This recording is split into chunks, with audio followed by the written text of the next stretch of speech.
Howdy, howdy, everybody.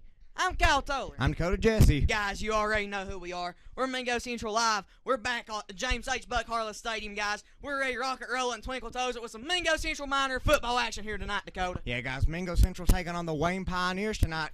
Kyle, me and you went to the last game when Mingo Central played Point Pleasant. Definitely an exciting game, probably the best one I've saw and probably will see during high school. Oh yeah, that's the truth. Guys, it was a crazy one. Sorry we couldn't bring that to y'all. As y'all, I'm sure y'all saw the video by now. Had technical difficulties with so many people Facebook live streaming and everything like that. That's been a key problem for the crew so far this year. So I think we got that settled down now here on Minor Mountain. I think we're ready to rock it, roll it, and twinkle toes it now, guys. We got a big one coming at y'all tonight though. The Wayne Pioneers, Mingo Central Miners. It's gonna be a good one, Dakota. Yeah, both teams right now are at 1-0. So tonight, someone's streak is going to end and someone's going to go home 1-1. Hopefully, not being extremely biased, but we're definitely hoping that Mingo Central wins tonight. Not used to announcing, Kyle. It's the first one in a long time. Yeah, guys, of course, leading the realm there for the Pioneers is going to be none other than quarterback Jeremiah Milam taking snaps under center tonight. He's lacked consistency with his arm, but we have saw some flashes of some pretty decent talent there under center, along with some running backs we got for y'all tonight from the Pioneers. Y'all already know that Pioneer run game's pretty strong, Dakota. John Chin, along with number 9, Michael Bartram. They're going to be some key players to watch on the Pioneers team as well on the offensive side of the ball tonight, Dakota. Yeah, Kyle, like we've heard, and probably everyone that's watching right now, like they've heard, the rain is going to be a very important factor in tonight's game. It's going to affect the field, the turf, and it's going to affect the way that the players can hold onto the ball tonight. Yeah, guys, it's expected to get pretty bad out here tonight, so I'm sure most of y'all know that's probably why y'all chose us in the first place, in all honesty. It just makes football, Kyle. Makes it a lot more fun whenever it gets down and dirty. Yeah, that's the truth. It's going to be a good one, though, Dakota. Of course, leading the realm for the Miners tonight.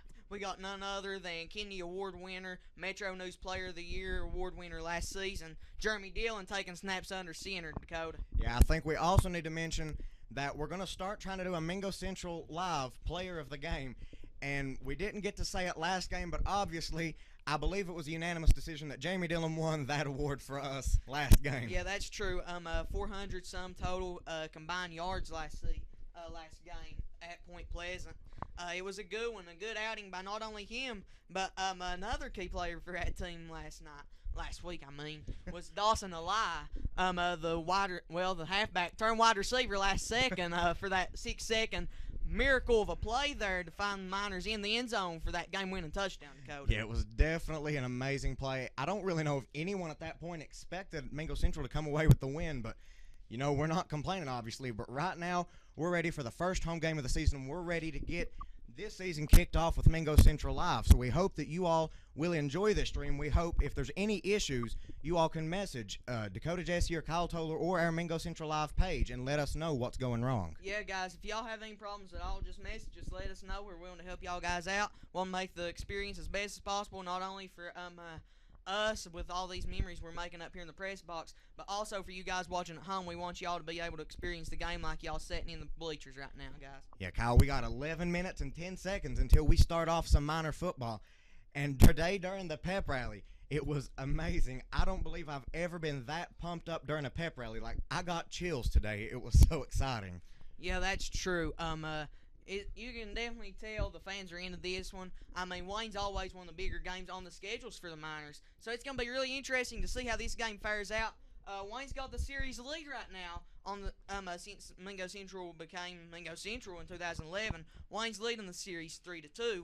So we'll see how it turns out here tonight on Minor Mountain. Yeah, it'll definitely be good for the Miners if we can come out and tie the series back up and try to keep our dominance rolling out on the field. Right now, we've not lost a game. Obviously, we went undefeated last season. We snapped Point Pleasant's 43-game win streak, so it's looking good for the Miners. But obviously, like we know, they have to come out and play like everyone knows they can. But if they don't come out tonight, Kyle, then it's not going to go good for us. Yeah, that's true. And of course, we're going to see some wacky sets by the Pioneers tonight. We saw it in game film. Both games we watched, their scrimmage game against Logan Wildcats, along with their regular season game against the Tulsa Rebels. They really like to power run that football, and they really like to bring men in motion with that wing back and really get some confusing plays going, guys. So it's going to be interesting to see how that fares for us calling this game tonight as well, because who knows, we might end up getting confused a couple times. Yeah, there were a couple formations when we were watching game film that I had to learn because I had never saw anything like it, and even some plays, even watching it on game film multiple times, I still got confused on where the ball was going. Yeah, that's true, guys. We've gave out a daggone little football training session, me and Dakota, here just a little bit ago. We've been watching film since last Monday, though. We've been pumped for this game for all week now, and we're really excited to get this one on the road.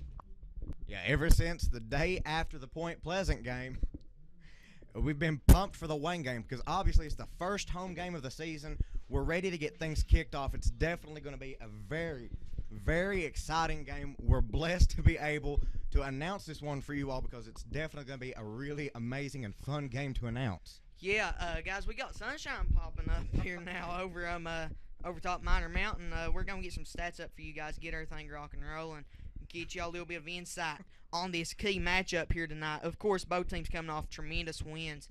Wayne had a great win against Tulsa Rebels last week. 30-6 win against number 9 in single A, and I think that we're set to see the Mingo Central Miners, guys. We're set for Mingo Central football action here for Minor Mountain. Guys, of course, due to rain and everything, everybody's saying that it's supposed to be pouring, which it's raining right now. Yes, we got sunshine in the east, and then we got complete black clouds to the west. Okay, guys, and so due to that, we couldn't have the camera on top of the press box tonight, and here come your Mingo Central Miners. Guys, if you have not watched this thing yet, you're in for a treat this week, Dakota. It's going to be a good one, guys. This has potential to be a Mingo Central Live Classic, and who knows, we might just see one here tonight. As you see, the fans are on their feet. We're all riled up. Mingo Central Minor football coming at y'all here in just a sec. We got 7 minutes and 30 seconds, Kyle, until we start off with some Minor football. Again, if you're just tuning in, Mingo Central Miners coming in facing the Wayne Pioneers. Definitely going to be a very exciting matchup. Hopefully it's going to be a really good game. That's the truth. Okay, guys, let's see what we got for you. We got some key games all around the state, and we're going to be bringing those covered to you guys all night long, so we hope y'all stay tuned for all that action. If we have any problems with the stream, just let us know again, guys. More than willing to help you guys out. Mingo Central Point Pleasant game last week we was talking about. 500 on the dot total offensive yards for the Miners last week, Dakota. And not only that, but here's another stat for you guys, just showing how fast they can move that ball. Mingo Central Miners having 61 number of plays last week. Really being able to efficiently move that ball. And it was a really good game, Dakota. It really came down to the main last second. You know that. Yeah, it was definitely, those last few seconds were definitely the best seconds of the game, in my opinion. Oh, yeah. Jeremy Dillon went 16 of 30 last week. 224 passing yards, 4 total touchdowns, no interceptions. Also 194 yards on the ground for Jeremy Dillon. Like a running back out there. Dawson Eli had 82 rushing yards. And, guys, it was just an outing by the Miners. And, of course, the Wayne Pioneers was no different with that 30-6 win against the Rebels last week, Cody. Yeah, Kyle, right now, guys, we don't know if you're all able to see it right now, but we got some funky weather going on. We got the sun shining right now, but we got a lot of storm clouds rolling in. We got umbrellas flipping inside out, and rain is literally coming in sideways right now. Yeah, this is one of those games where you realize, hey, we're blessed to have a press box. 5:30 left until your kickoff here on Minor Mountain, guys, and it's set to be one heck of a ball game here. Of course, transfer happened last week. Yep. Billy Mitchum transferred. I'm pretty sure he's going to Phelps now. So we're going to see a new kicker step in this week. Seth Gold, the senior, Dakota. Yeah, he's going to be taking Billy Mitchum's place as kicker now.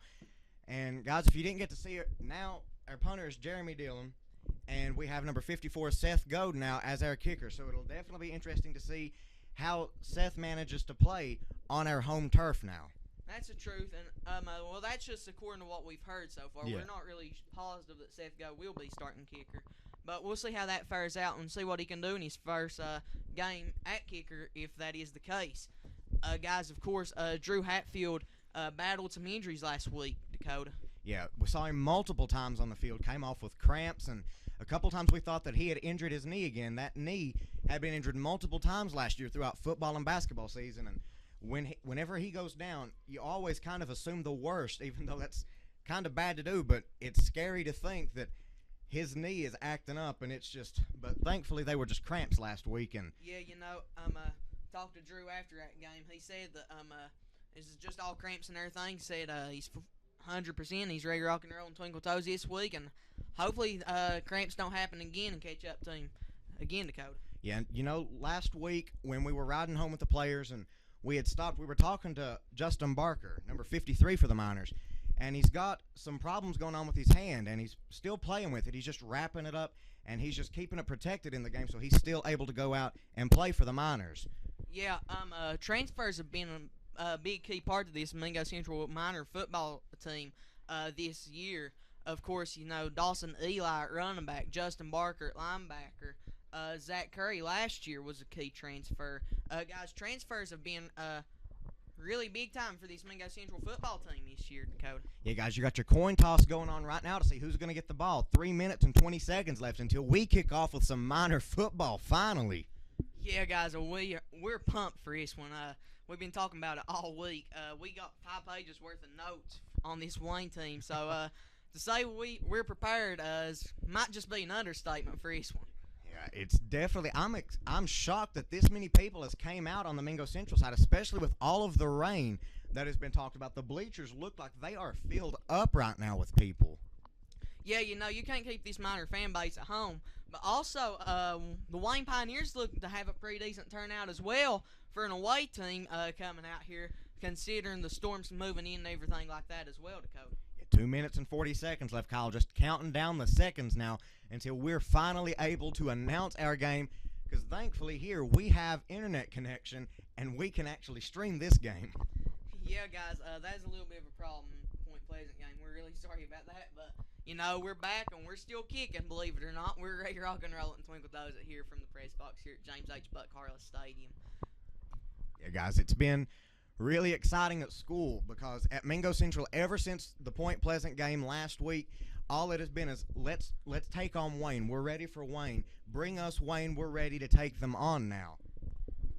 Yeah, guys. So let's get back into some stats from last week's game. We're talking about the Mingo Murray, as some people's referred to it as, Jeremy Dillon hitting Dawson Eli. Guys, that was one heck of a play. Now, to say the least, though, Point Pleasant had their fair share of a field day on offense as well, 461 total yards on the Mingo Central Miner defense. That seems to be sort of the question mark for his Miner team, Dakota. Yeah, both quarterbacks in the Point Pleasant versus Mingo Central team, they scored all 5 touchdowns for both teams. Definitely an impressive outing by both of the quarterbacks last week.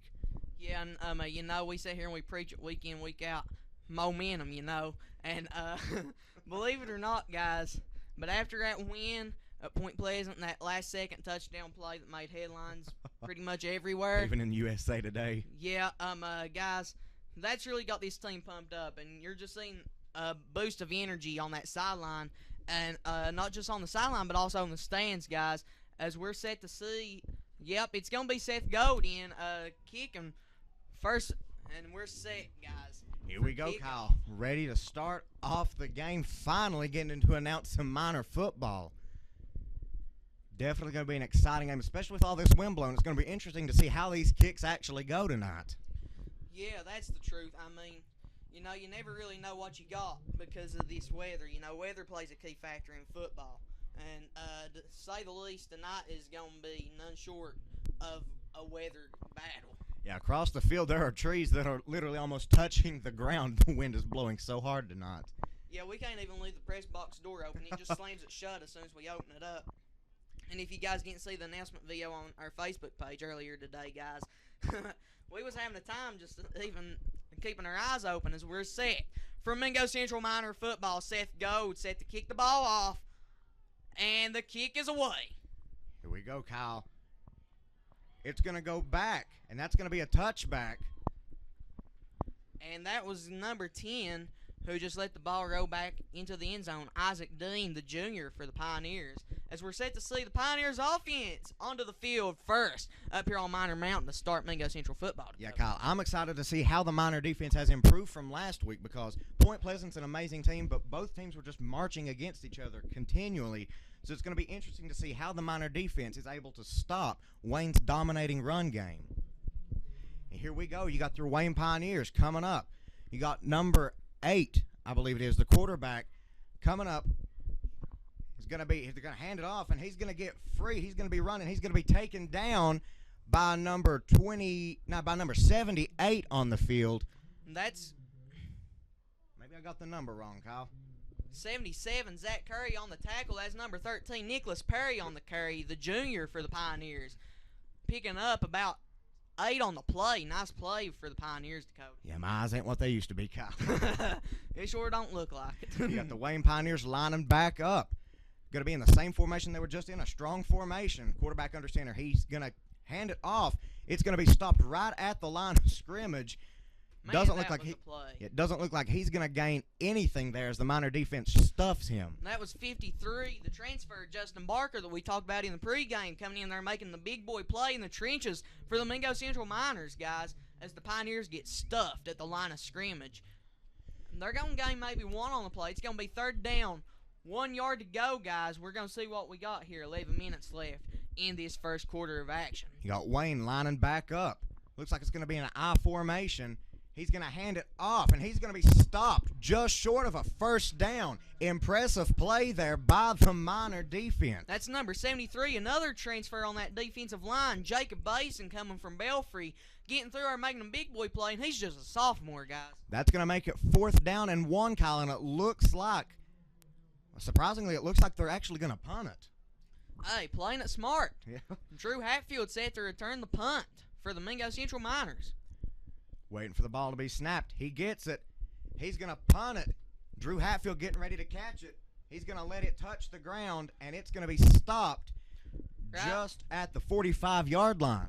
And that's where we're going to see the Miners set to take the field again. Jeremy Dillon going to come out under center here in just a little bit. 10-11 left in this first quarter. Great stop there after the big gain on 1st down. Mingo Central Miners bending but not breaking on that opening drive, Dakota. Yeah, impressive by the Miners to stop them. The Pioneers did not even have the ball for 2 minutes there. It's very impressive by the Miners how they managed to stop them that quickly. Okay, guys, we're set to see Jeremy Dillon shotgun formation.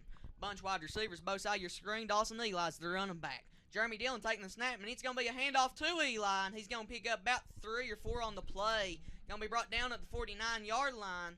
It's going to be 2nd and about 6 for the Mingo Central Miners. It's a good carry there by Eli. Definitely a good job as you have the Miners lining back up already.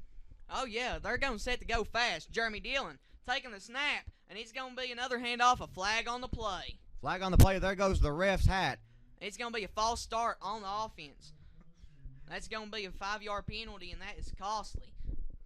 The ref started running there, and the wind kind of fighting him there, took his hat with him. The wind said, you ain't going nowhere there, ref. That's going to make it about 2nd and 11 for the Miners now. Yeah, guys, that was a costly penalty there. Jeremy Dillon, shotgun formation. Bunch wide receivers both sides of your screen. Trying to draw them off sides there with a fake snap. Not going to happen, though. Dawson Eli's going to move to the other side. Jeremy Dillon snaps away, and he's going to be quarterback keeper for Jeremy Dillon, and he's going to pick up about 5 on the play. He's going to be brought down right where the last penalty left him off at, right on the 49-yard line. Jeremy Dillon with the quarterback keeper. It's a good job by Dillon. Like we were talking about last week, Dillon was a key player with over 200 rushing yards himself in the game. Very impressive for a quarterback to have that many rushing yards in a game. Yeah, that's true. You're going to have the Miners looking at the sideline, lining up. They're going to be in a shotgun formation. You're going to have trips to the top of your screen, waiting for the snap. He takes it. He's dropping back to pass. Passes to Drew Hatfield, and he's running with it. He's got the 1st down and more. He's running with it. To the He's 20, at the 20. 10, 5, touchdown! Touchdown! Mingo Central Miners in there for 6, Dakota. What a play. Drew What a Hatfield. way to start the game. Jeremy Dillon passing it off A short pass to Drew Hatfield going to make the Miners up 6-0. 8 minutes and 52 seconds left in the first quarter. Yeah, guys, we saw it last week too.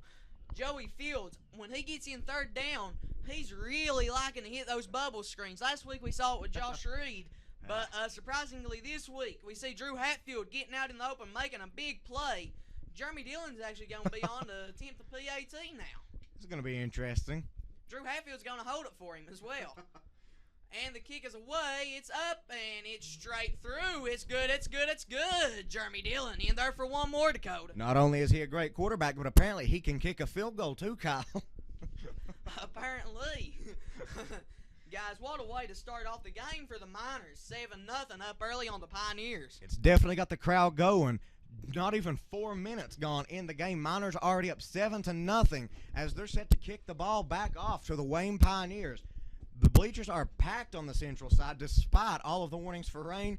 Definitely an amazing crowd that we have here tonight. Oh, yeah, to say the least. And we're set to see the senior Seth Gold back out to kick it off again. Guys, 8:52 left in this first quarter. Like Dakota said, hardly 4 minutes have passed in this game. And Mingo Central's already on top 7-0, and they didn't even get the ball first, Dakota. Yeah, it was definitely an impressive stop by the Miner defense.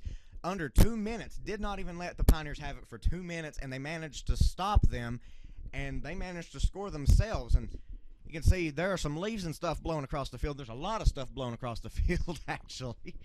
See little papers and towels and everything rolling across. I believe anything in Mingo County is going to get picked up, and we're going to see it go across the field up on Miner Mountain here tonight, Dakota, the way it looks. Yeah, guys, if it tells you how strong the wind is, when it starts blowing, it almost knocks me over. That is how strong the wind is. Okay, guys, we're set to see Seth go back out to kick off. Got number 3 back to return for the Pioneers, John Chin, along with number 10, and that is Isaac Dean, and I can't tell them. I think that's number 8, Colt Adams. Okay, guys, so we'll see what the Pioneers can do on their second possession of the game. Seth Goads kicks away, and he's going to be a line drive to number 3. That's Chin. He's out to 20 to the 25, and he is brought down on the play there by a couple of Mingo Central Miners. It looks like number 56 for the Miners was in on the tackle. Guys, that's going to be Caleb Hurley, the senior, the linebacker coming from Mate 1. Big play there by Caleb Hurley. Yeah, now it's up to Wayne to see if they can match what the Miners have just done. If they're not able to this drive, it's going to hurt them a lot, Kyle. It's going to hurt their momentum a lot as they're coming back up to the line here. Going to be lining up. 8:45 left in the first quarter. Going to be in a strong formation, it looks like. He snaps the ball. He's going to keep it. Drop back to pass. He's going to keep it. A lot of pressure. Almost intercepted by number 56, Caleb Hurley. Dang, Caleb Hurley's been in on 2 plays back-to-back. Really showing that he's wanting to get some Pioneers rock and rolling and twinkle toes in here tonight. It's going to be 2nd down and 10 for the Pioneers now, Dakota. Yeah, that was a great job by the Miner defense to put a lot of pressure on number 15, Jeremiah Milam, for the Wayne Pioneers, making him run and ultimately catching him, and then Milam kind of just chucked the ball, just making sure that he didn't get sacked. But you're going to have 8:39 left in the first quarter. Miners up 7-0 as Wayne is lining back up, trying to get something going. 2nd down and 10. Going to be in the same formation. Looks like a strong again. He's going to snap it. He's going to hand it off to number. Didn't say the number, but he's going to be taken back for a loss of yards. That's number 13, Nicholas Perry on the carry, guys. And Perry on the carry didn't work too much there for him, Dakota. We saw him stuffed at the line twice. But, of course, he was the only thing that got the Pioneers going that first drive, picking up 9 early off on 1st down, first play of the game. But now he's getting stuffed. It's going to be 3rd down and 10 as the Pioneers are trying to find something that can work against the Miner defense right now. The Miner defense just coming out and trying to do the same thing every play, just stopping them at the line. As you have the Pioneers lining back up the line of scrimmage, 8 minutes left in the first quarter. Miners up 1 touchdown. They're going to have a funky formation. I don't really know what that's called. It's going to be a flex bomb. Number 16 for the Pioneers running with it. He's going to be taken down. He's going to get like 2 or 3 yards there, Kyle. That's the slot Grayson Pratt there on the carry, and he is going to go nowhere It's going to be 4th down and about 6 for the Pioneers, and you got to believe that we're going to be seeing the punt game out here on the field again for the Pioneers, Dakota. Yeah, right now it's too far. If they punted when they were 4th and 1, they're guaranteed to punt at 4th and 6. That's the truth. Okay, guys, so we'll... Going to have Drew Hatfield back to receive the punt as he kicks it, and it's off. A very short kick, actually. It's going to go out at the 45-yard line, 46-yard line again. Yeah, same field position they started with last time, so we'll see what we can get going here on this drive, Dakota. You're going to have 7 minutes and 16 seconds left in the first quarter. Your Miners are up 7-0. It is Mingo Central's ball right now as the Miners are lining back up, ready to take on the Pioneer defense. Okay, guys, we got Jeremy Dillon shotgun formation. You're going to see trips wide receivers to the bottom of your screen. That's going to be Drew Hatfield, Josh Reed, and Devin Turner on the bottom. Matt Browning on the top of your screen. Jeremy Dillon set to take the snap. Snaps away. He's going to be play action, and he's going to look to chuck it deep. Drew Hatfield. That's a touchdown! Touchdown, Mingo Central Miners. Drew Hatfield in there for his second on the night. We got airmail right off the bat, Dakota. First play of the drive, and the Miners have scored again, making it 13-0. 7 minutes, 8 seconds left in the first quarter. Miners have already scored twice. Guys, what a play there. Joey Fields. Joey Fields caught him off guard there. Wasn't expecting that. They's expecting the power run scheme that we came out with first play of the game last drive. Caught him with the play action. Jeremy Dillon's able to split the defenders and find Drew Hatfield deep into the Pioneer territory for the touchdown, Dakota. Yeah, you're going to have professional kicker Jeremy Dillon lined up, ready to kick the PAT. Ball is snapped. He kicks it, and it looks like it's good. Jeremy Dillon making his second on the night. 14-0. Miners up here. 7:08 left. 1 minute has came off the clock. And Mingo Central was already up another 7 points on the Pioneers, Dakota. Yeah, that was a really impressive play. I don't think anybody really expected them to score the first play, but that was definitely an amazing job by Jeremy Dillon, by Drew Hatfield, and by the offensive line for keeping them back long enough for that play to happen. That's the truth. One play, 55-yard drive for a touchdown. I mean, I take that any day of the week, Dakota. Yeah, definitely an amazing game. The rain isn't actually coming down right now, and that's kind of shocking. Oh, yeah, to say the least. I mean, we got the clouds blown by, and, I mean, the rain looks like it's holding off for right now, so we'll see what happens up here on Miner Mountain. We're going to see Seth Go back out to kick the ball off yet again for this Mingo Central Miner football team. Oh, good. Am I getting a little choked up, Kyle? Don't have anything to drink up here. Oh, yeah, it's been rough. We've practically lived up here for the past 2 days, Dakota. Yeah, you figure we would have something to drink by now. You're going to have number 54, Seth Goad, lining up to kick the ball off to the Pioneer receiving team. 7 minutes, 8 seconds in the first quarter left. Miners are up 2 touchdowns, 14-0. Seth Goad getting ready to kick the ball, and he boots it down the field. Number 3. That's going to be Chin on the return. And he's going to be brought down. Oh. Caleb Hurley yet again on the big-time special teams play there. What a play by Caleb Hurley, Dakota. Yeah, that was definitely. I don't know if, Kyle, I believe that might have been Chase Warden that got that tackle. I believe it was number 55 that got it. That was 55. That was Chase Warden coming in there on the big boy tackle. What a play there by Warden, being able to get down the field and being able to get down there and just stop them on the 21-yard line. Great play. Yeah, first down and 10. Pioneers lining back up, trying to get something going against the Mingo Central defense. So far unsuccessful in their attempts. You're going to have them lined up. He's going to drop back. He's going to hand it off, but he's going to be stopped right at the line of scrimmage, drilled by about everyone on the Miner defense. Hey, it looks like everybody got a lick at John Chin there on the carry. Stuffed at the line of scrimmage, gain of about 1. It's going to be second and long for the Pioneers now. Jeremiah Milam just ain't been getting able to have time to do anything with this Pioneer offense, Dakota. Yeah, Kyle, like we were saying, that dominating run game that we were hearing about Wayne, so far it's not happened. But, games can change. But as of right now, they need to get something going if they want a chance. You're going to have them set up in an I formation. He's going to hand it off, but he's going to be stopped. Maybe gaining, I believe they blew the call. They called it dead before he had took off there, but his really knee. Not sure what happened there. You're going to see substitution. Baisden going to come out, and that's going to see number 76, the senior Zach Yates, in on the field, defensive tackle, Dakota. Yeah, right under 6 minutes left in the first quarter. Miners up 14-0. Definitely going to be an exciting game. You're going to have your Wayne Pioneers lining back up, trying to get something going. 3rd and 8 for them right now. It's going to be an I formation for them again. You're going to have one receiver down to the bottom. He's going to toss it off to number 9, and he's going to go, and he's going to be taken down by Jeremy Dillon on the defense. And that's going to move the chains. Number 9 on the big boy carry, Michael Bartram. We talked about him a little bit in our pregame show as well. Getting able to get in open space, makes something happen for the Pioneers, Dakota. Yeah, it's definitely an amazing play there. The first time they've moved the chains so far this night, it's going to be 1st and 10 for the Pioneers. 5 minutes, 35 seconds left in the first quarter. They're going to be trying to repeat what they just did, trying to find something that works against the Miner defense. You know, that right there was the first time they had done it, Kyle, so maybe they're going to try to come back with something similar to what they did as they line back up at the line of scrimmage. Looks like it's going to be in a strong formation again. Everyone just bunched right up at them. He's going to keep it himself, and he's going to be taken down by, I believe that was number 8 on the tackle. It's going to be Trey Lester coming in there, the senior, pickup of about 2. Milam not having anything being able to go his way this game so far.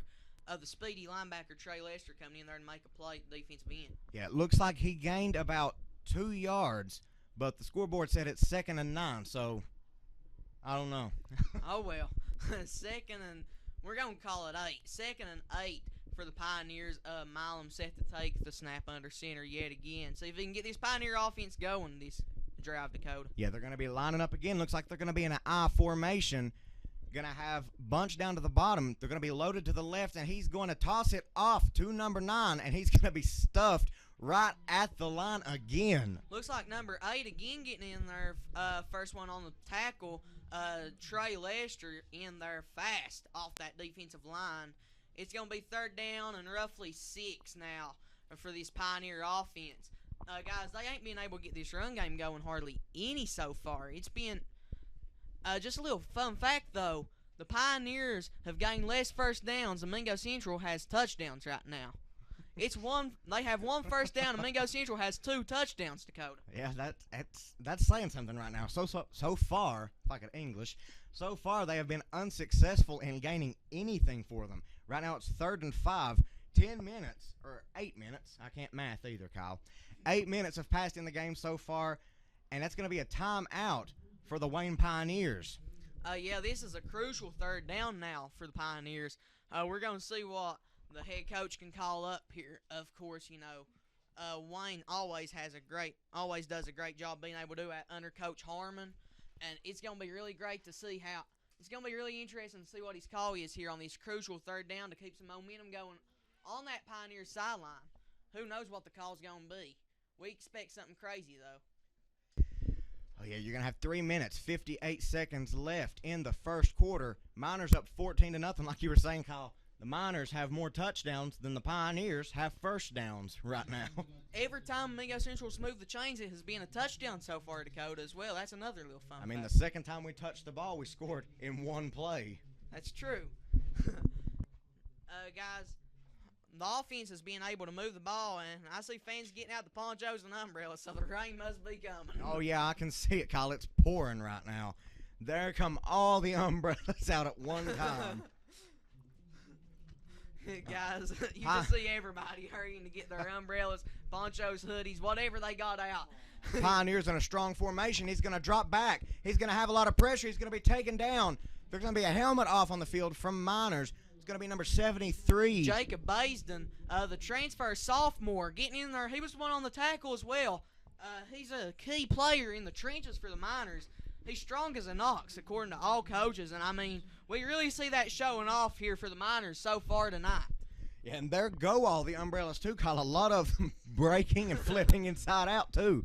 Because not only do we have the rain, we've got the wind. If somebody's selling umbrellas in Mingo County tonight, they sure are making some money, Dakota. They're going to be back to punt, 4th and 3rd.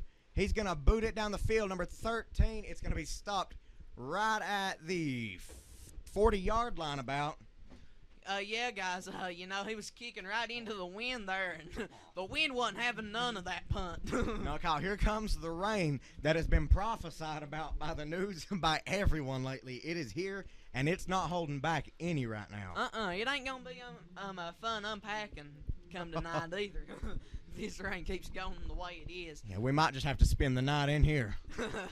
Okay, guys, we're going to see Jeremy Dillon shotgun formation. Bunch wide receivers both sides of your screen. Matt Browning, Josh Reed, Drew Hatfield, Devin Turner's your wide receivers, along with Eli in the backfield, along with, of course, Jeremy Dillon. Snaps away, and it's going to be handoff to Eli. He's going to break some tackles. He's going to keep going. Gain of about 8 on the play. 2nd down and 2 now for the Mingo Central Miners. Great job. You're going to have Drew Hatfield motioning for the team to get line back up so they can get something going again. Miner defense is known for their fast-paced offense. Oh, yeah, we don't like to give them any breaks, and they don't like to give us any breaks either. Shotgun formation, Jeremy Dillon snaps away. It's going to be play action. He's going to look to make something happen with his feet, and he's going to get brought down after a loss of 1 on the play. It's going to be 3rd and 3 now for the Mingo Central Miners. 2:52 left in the first quarter, Dakota. Yeah, Kyle, right now I'm surprised I'm not seeing any umbrellas flying across the field. That's true. Mingo Central, of course, up 14-0. Shotgun formation again. And they're going to look to change the play. Trips wide receivers to the top of your screen. He's going to be dropped back. Jeremy Dillon gets it, hands it off to Dawson, and he's going to be going. He's to the 30, to the 20. He's going to be brought down at about the 9-yard line. A little bit of a rough spot there on the field. Going to be called at about the 10 or 11. It's going to be 2:25 left in the first quarter. That was a great run by Eli right there. I can't English, if you all can't tell right now. A little messed up. 2:25 left in the first quarter. Miners up 14-0. Miners with the ball. You're going to see trips wide receivers at the top of your screen. Single wide receiver at the bottom is Devin Turner. Shotgun formation, Jeremy Dillon with Dawson Eli on the field. And the snap's getting ready to be set.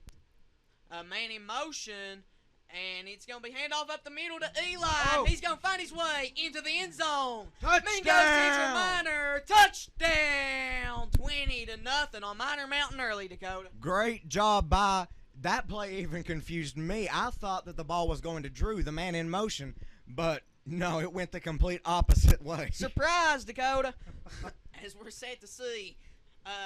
Apparently now, field goal kicker Jeremy Dillon coming out onto the field. Drew Hatfield set to hold the snap for him. He's a very versatile player. He's a quarterback, plays defense. He's our field goal kicker. A little bit of everything. Okay, guys, we're set to see if he can hit this PAT in the wind. And the snap's away. Kick is up. And it's going to be no good. You got to imagine weather got a hold of that one a little bit. 20-0 is going to be your score up on top Miner Mountain. 2:20 left in this first quarter still. Miners up 20-0. Guys, what a game and what an outing so far by this Mingo Central Miner football team. Yeah, right now I believe everyone was coming out just praying that the rain wouldn't come because the people who didn't bring umbrellas obviously right now are making their way out of the stadium. Oh, yeah, that's for sure. Okay, guys, we got 2:20 left in this first quarter. Mingo Central, of course, showing a great outing so far, and it's been dynamite for this Mingo Central Miner offense, guys. It's been a great one. Yeah, it's definitely been a very exciting game so far, as you're going to have your Pioneer receiving team coming out, waiting for the Miners to kick it off to them so they can attempt to get something going against the Mingo Central Miners. So far, they have been unsuccessful in every attempt. They've got 1 first down so far the entire game. Oh, yeah, and now we're set to see Seth Gold here to kick it off yet again. He's definitely getting his experience in here on Miner Mountain tonight with all these touchdowns getting scored. Already his 4th time kicking the ball off this game, so. Yeah, he's not getting much of a break at all. It seems as soon as the Miners touch the ball, we've scored. Oh, yeah, he's definitely having to keep that leg warm. I just knocked on wood. Kicks away, and it's a line drive to Chin. He's out to the 25 to the 30. Ooh. And he's going to be stuffed right there by number 22, Aaron Mahan, the senior, coming in there on the big boy tackle. It's a good job stopping him. I believe that's the furthest they've gotten tonight on the field goal returns there. 2 minutes, 11 seconds left. Miners up 20-0. Ball on the 33-yard line. Pioneers looking for something to work against the Miner defense. Like we've said, so far unsuccessful. You know, Kyle, right now I'm kind of hoping that they at least get another first down just to make it a little more entertaining. Oh, yeah. I mean, it's been a one-sided game to call so far. I mean, but, you know, it's been entertaining to say the least, though, as well. Yeah, man in motion. He's going to hand it off to number 9, and he's going to be stopped, and he's going to be pancaked right at the line of scrimmage. Wow. Let's see who that was on the carry. That was Bartram on the carry. Appears to be, looks like there was a little bit of a scuffle down there for a couple seconds. Oh, yeah. That was Justin Barker in there on the tackle, of course, playing injured. Great play there by Barker, though, nonetheless. You know, Kyle, a lot can change in a game like we've saw through last football season and basketball season. A lot can change in the next 3 quarters that are coming up as the Pioneers are lining up trying to find something else to work. Looks like it's going to be I formation. He's going to toss it off to number 3, Chin, and he's going to be hit by 4 people, it looks like, gaining maybe 4 to 5 yards on that run. Guys, this Mingo Central offense, this Mingo Central defense is absolutely swarming the ball right now, Dakota, and it's really showing so far. Yeah, 1 minute, 10 seconds left in the first quarter. Miners up 3 touchdowns, 20-0. Pioneers, it is 3rd and 3 for them. Ball is on the 38-yard line. Definitely, the Pioneers are looking for something to at least get them a first down right here. Going to have number 13 running off the field real quick. Going to be hanging out there. Pioneers lining up at the line of scrimmage again. Right under 50 seconds left in the first quarter. Looks like they're actually going to be dropped back in. I don't know. They've not lined up, so I'm not going to say yet. Looks like it's going to be that heavy set yet again. That strong set we've saw all game long. Milam under center. He's going to hand it off to number 3, Chin. He's going to be stuffed by number 53, Justin Barker, for the Mingo Central Miners. What a play there by Barker. That hand, it don't look like it's hurt too bad coming in there making the big boy play. Yeah, that's going to take them back about 2 yards. Put the ball about 4th and 5. The scoreboard says 4th and 4, so we'll go with that. Ball on the 38-yard line. Pioneers probably going to punt it here, you would imagine. 11 seconds left in the first quarter. It's just counting down. They're probably just going to let the clock die out the first quarter. Yeah, they'll probably just come back out in the second quarter and set to punt this ball away. Guys, what an outing so far by this Mingo Central Miner team. You know, we talked about it. You know, if you ain't watching this Mingo Central team yet, you're in for a treat. And I think y'all viewers at home is definitely getting just that here tonight, Dakota. Yeah, and you're staying dry, too, while watching. Oh, yeah, y'all are smart. That was an impressive first quarter by the Mingo Central Miners, 20-0. Like we've said so far, they've had more touchdowns than the Pioneers have first downs. And, you know, that has to hurt the Pioneer momentum coming into the second quarter. And if they're not able to get anything going in the second quarter, you have to imagine that the second half, they're not going to have hardly any momentum at all coming into it. Oh, yeah, to say the least. I mean, you know, we are seeing an outing and a half by just the whole Mingo Central Miner team in total. And, of course, you know, being led by leaders such as Drew Hatfield, Jeremy Dillon, just to name a few. It's been a ball game and a half so far, Dakota, and it's going to continue to be that way with 12 minutes left in the second quarters. We're getting ready to start it off with a punt. Yeah, here we go. Pioneers lining up to punt the ball off to Mingo Central. Okay. Well, it looks like the Miners don't have anyone lined back right now to receive it. I mean, I don't blame them with the way this wind's blowing and everything. Might as well not even risk it. Just make sure they don't fake it on you. And the punt's away, and it's going to be a good one. That's going to go all the way back. That's going to actually go back into the end zone. For a touchback, that's going to be Mingo Central Miner football, guys. And we're going to be set for a second quarter of action. Mingo Central football from the 20-yard line. Yeah, I'm excited to see how this second quarter goes for the Miners. First quarter, we've dominated. The second quarter, they have to come out and do the exact same thing if they're looking to keep their dominating lead right now.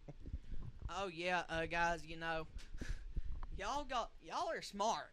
Okay, y'all are in here. Y'all in y'all's house right now, staying warm, Being able to watch Mingo Central football action live from Minor Mountain. Regardless, 11:51 left in this second quarter of action. Snaps away, shotgun, Dawson Eli on the carry, and he's going to keep on pounding. A carry of about 5 on the play. Nice play by Eli there, Dakota. Yeah, that was definitely a good carry. 3 people is what it took to take him down on that run. Definitely trucking some people getting through. Oh, yeah, Eli put up crazy numbers back at Tug Valley before the transfer to Mingo Central last year, and he really was the heartbeat of that Panthers team. And now we're seeing it transfer onto the field for the Miners. Got confused there for a minute, guys. Shotgun formation. Gonna bring a man in motion, Drew Hatfield. Looks like the play kind of messed up there. Yeah, a little bit of confusion. Jeremy Dillon rolling out. Pump fake. Passes away, and it's going to be low. Pass was intended for number 10, Joshua Reed. Yeah, there was a little bit of confusion there as you had 2 receivers actually start running, but nothing was called surprisingly there. Oh, yeah, I was expecting, what's the word I'm looking for here? I can't think of what you're thinking of either. You're just expecting a flag. We understand what you're saying. Expecting the penalty there. Okay, guys, shotgun formation. Bunch of wide receivers. Both sides of your screen. Jeremy Dillon, shotgun. Taking the snap to Eli. Eli's out to the 35, and he's going to fall forward to the 40-yard line. Nice play there. Dawson Eli again. That's going to move the chains, Kyle. That's going to move the chains for a Mingo Central Miner first down. 11 minutes, 5 seconds left in the second quarter. Miners up 20-0. Moving down the field on the Pioneers right now. You're going to have him drop back in shotgun formation. Jeremy Dillon awaiting the snap. Bunch of receivers both sides of your screen, guys. Jeremy Dillon snaps away. Rolling out yet again. Going to look to make something happen. Josh Reed wide open on the 50. Making a man miss, and he's going to be out at the 52, 53-yard line. Nice play there by Reed. First year playing football in forever.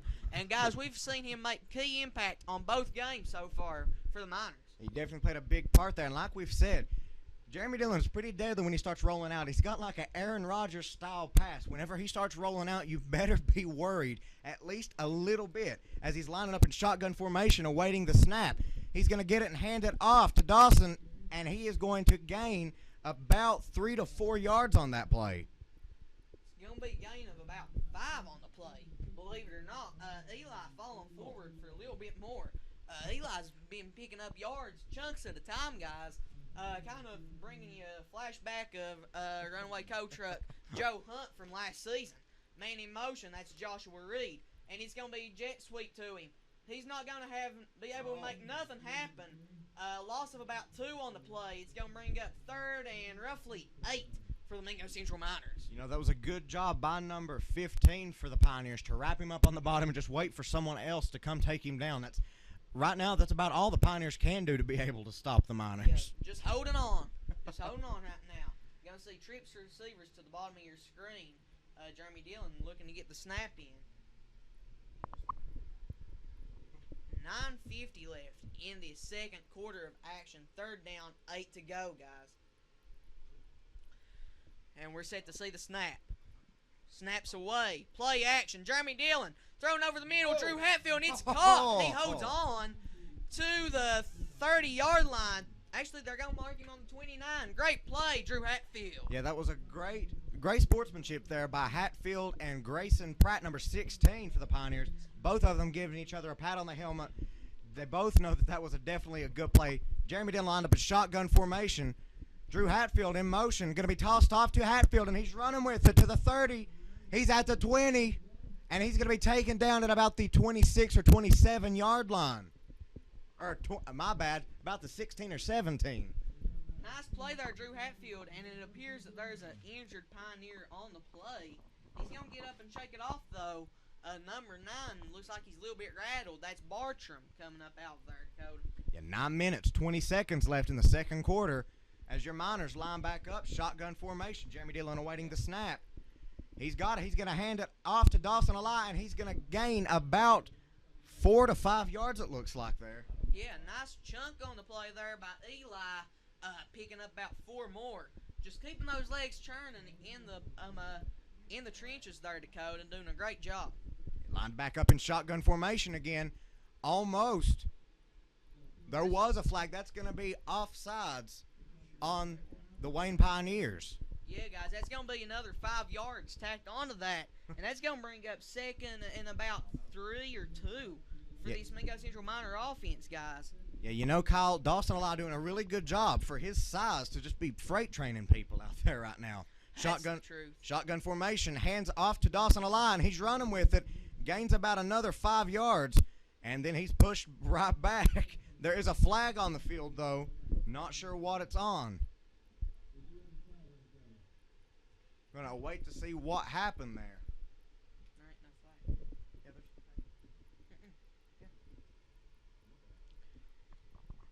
Yeah, guys, it's hard to tell what this penalty is.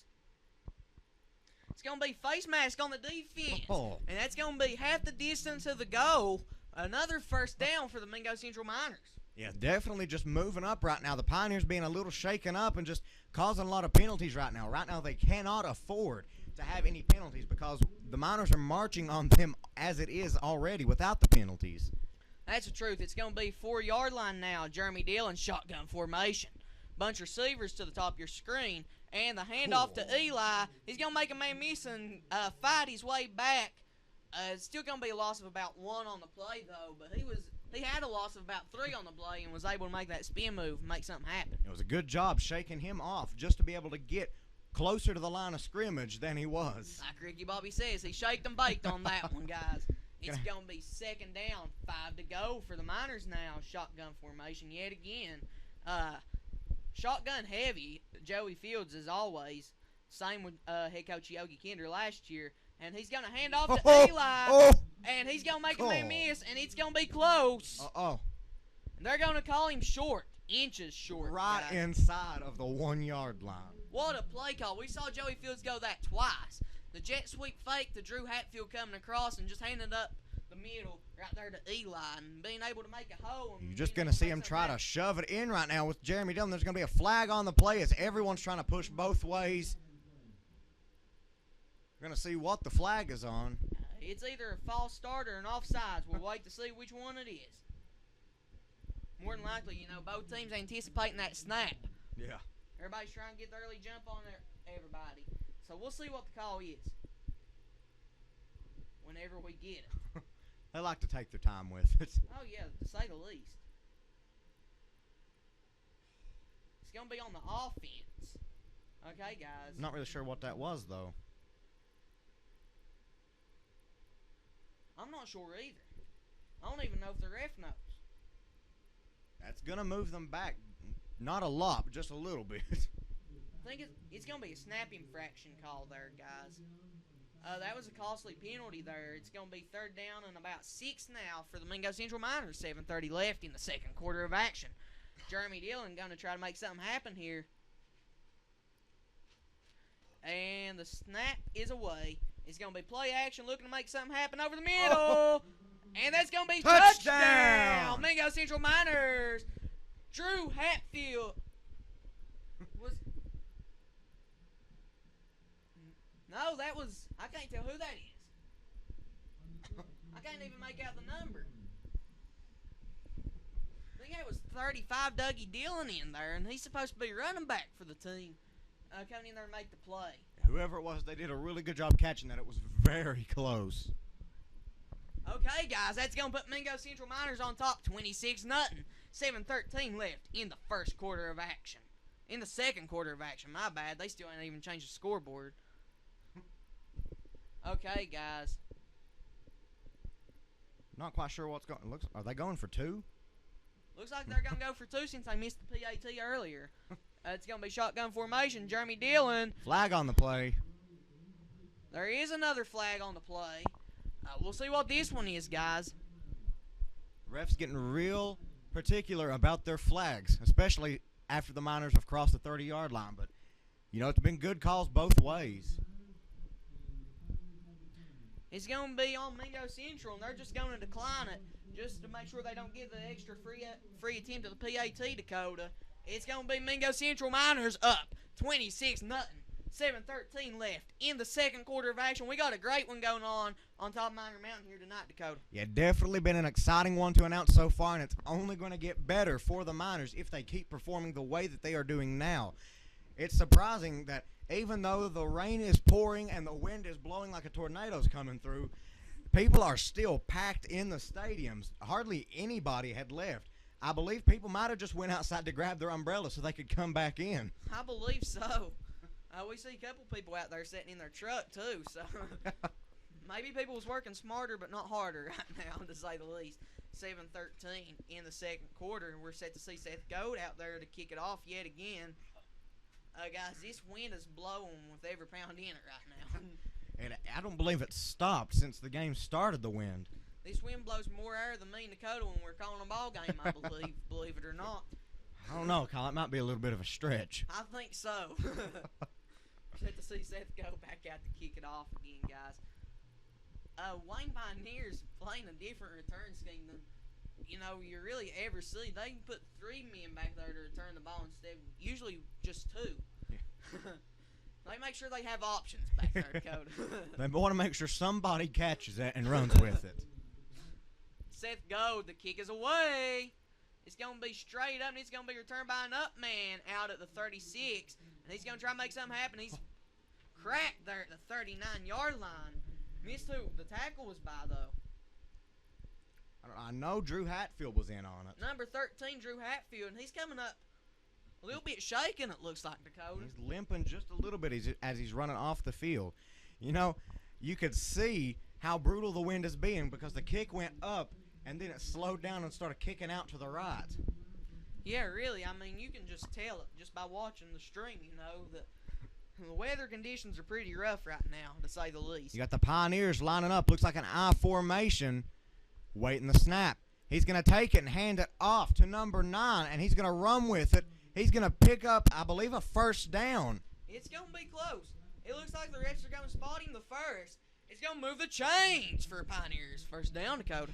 I believe that, I don't want to be wrong, but I know it's under 5, the amount of times that they've gotten a first down so far in 2 quarters of playing. Definitely, that might be a good momentum booster for them. Maybe they come out and they start pushing on the Miners some and making the Miners work for it just a little bit. That's true. Especially if the Pioneers have these crazy stats like we keep up here in the Mingo Central Live press box, Dakota. Yeah, you're going to have your quarterback under center.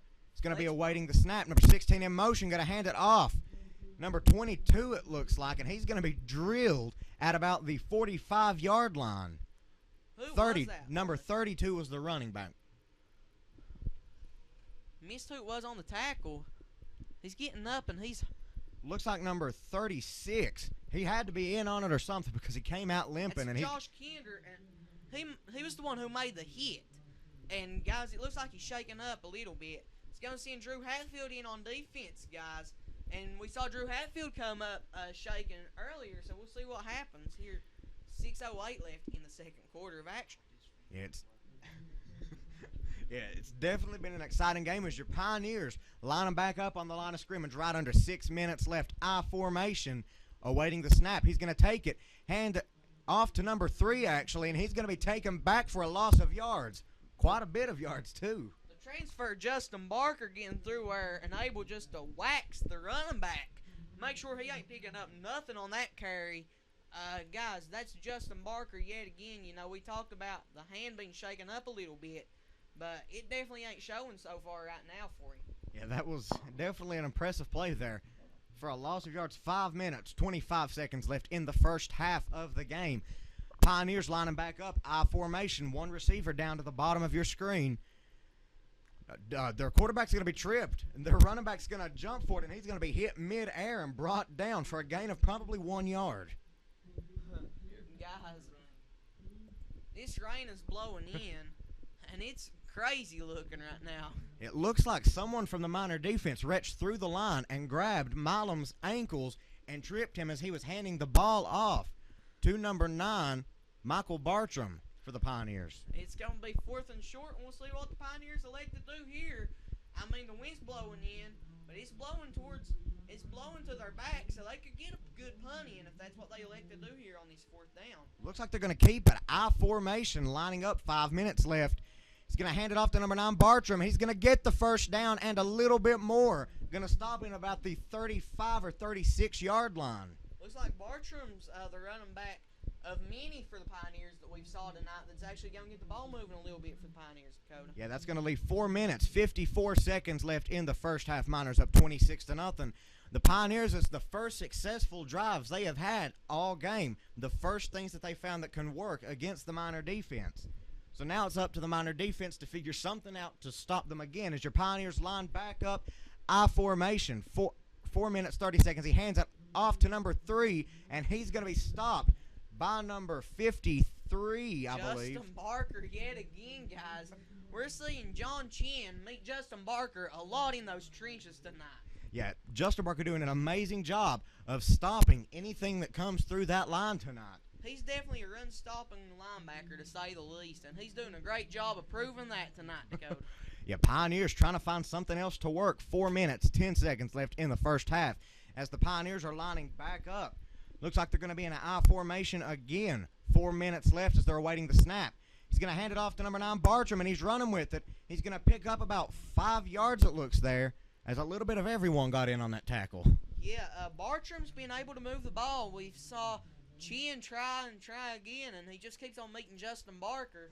But Justin Barker hasn't been able to meet Michael Bartram yet. Now, Bartram's doing a very effective job of getting through the Miner defensive line and picking up about 5 or 6 yards each time as the Pioneers lining back up again. I formation awaiting the snap. He's going to hand it off to number 3, Chin, and he's going to be met by Justin Barker again. Yet again, guys. We keep on talking about it. Barker's pursuing John Chin. I don't know what John Chin has done to Justin Barker, but Justin Barker is playing like he wants to take his head off right now. Yeah, Justin Barker came out of nowhere in that play. No sooner than Milam had handed the ball off to Chin, Barker was already there on top of him. You can tell that finger's healing a little bit for Barker, considering the way he's playing right now. He's showing no mercy on him. You're right under 3 minutes left in the first half. Miners up 26-0. Looks like the Pioneers are going to step back a couple yards, trying to make sure no one can hear them on the other side. It's going to be a timeout for the Wayne Pioneers. Definitely an exciting game so far as the Miners are up 26-0. 2 minutes, 46 seconds left in the first half of the ball game. What an amazing game.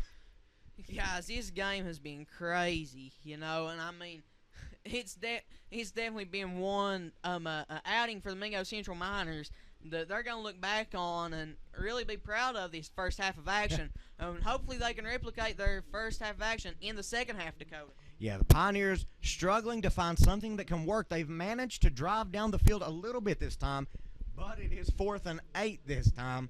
So one would have to wonder if they're going to punt it or if they're going to try to go for it again and just hand it off to Bartram maybe. Yeah, guys, and of course, Justin Barker, we've saw him get through the line so many times so far, and he's been able he's been able to get through and make some really great plays on that run this game, Dakota. Yeah, big man Barker always there to stop John Chin as he grabs the ball. As the Pioneers lining back up, it looks like they're actually going to be going for it. 4th and 8 right now. Might as well. About everyone they have is on the line of scrimmage right now. Number 16 in motion. 15's going to drop back Milam under pressure. He's going to be tripped up, and he's going to be taken down. And that's going to end a little bit of a successful drive that the Pioneers did have. Definitely the most successful on the night. That's going to bring that to an end real quick off the 4th and 8. Not being able to convert it there for the Pioneers, Dakota. Yeah, that was a crushing drive there. And to have it end, it had to destroy their momentum. But now their defense is coming back out, trying to get something to stop the Miner offense. As the Miners are up 26-0 so far, the Pioneers have been unsuccessful in every aspect of the game, scoring and stopping the Miners from scoring. 2 minutes, 40 seconds left in the second. 26-0. Mingo Central Miners on top. Shotgun formation. Jeremy Dillon taking the snap. Looking to make something happen. That's Josh Reed on the screen to the 35. And he fumbles the ball. And it's going to be recovered by the Pioneers. Costly turnover by the newcomer, Josh Reed. He's a senior, but he lost the ball. These slippery conditions definitely got the best of him there, Dakota. You can definitely tell the rain everything is starting to play a big factor and stuff. And not only against the Miners, against the Pioneers as well. Everything, the rain is destroying both teams right now as it's affecting the grip they're able to have on the team. As the Pioneers, luckily getting a chance to score on the Miners here.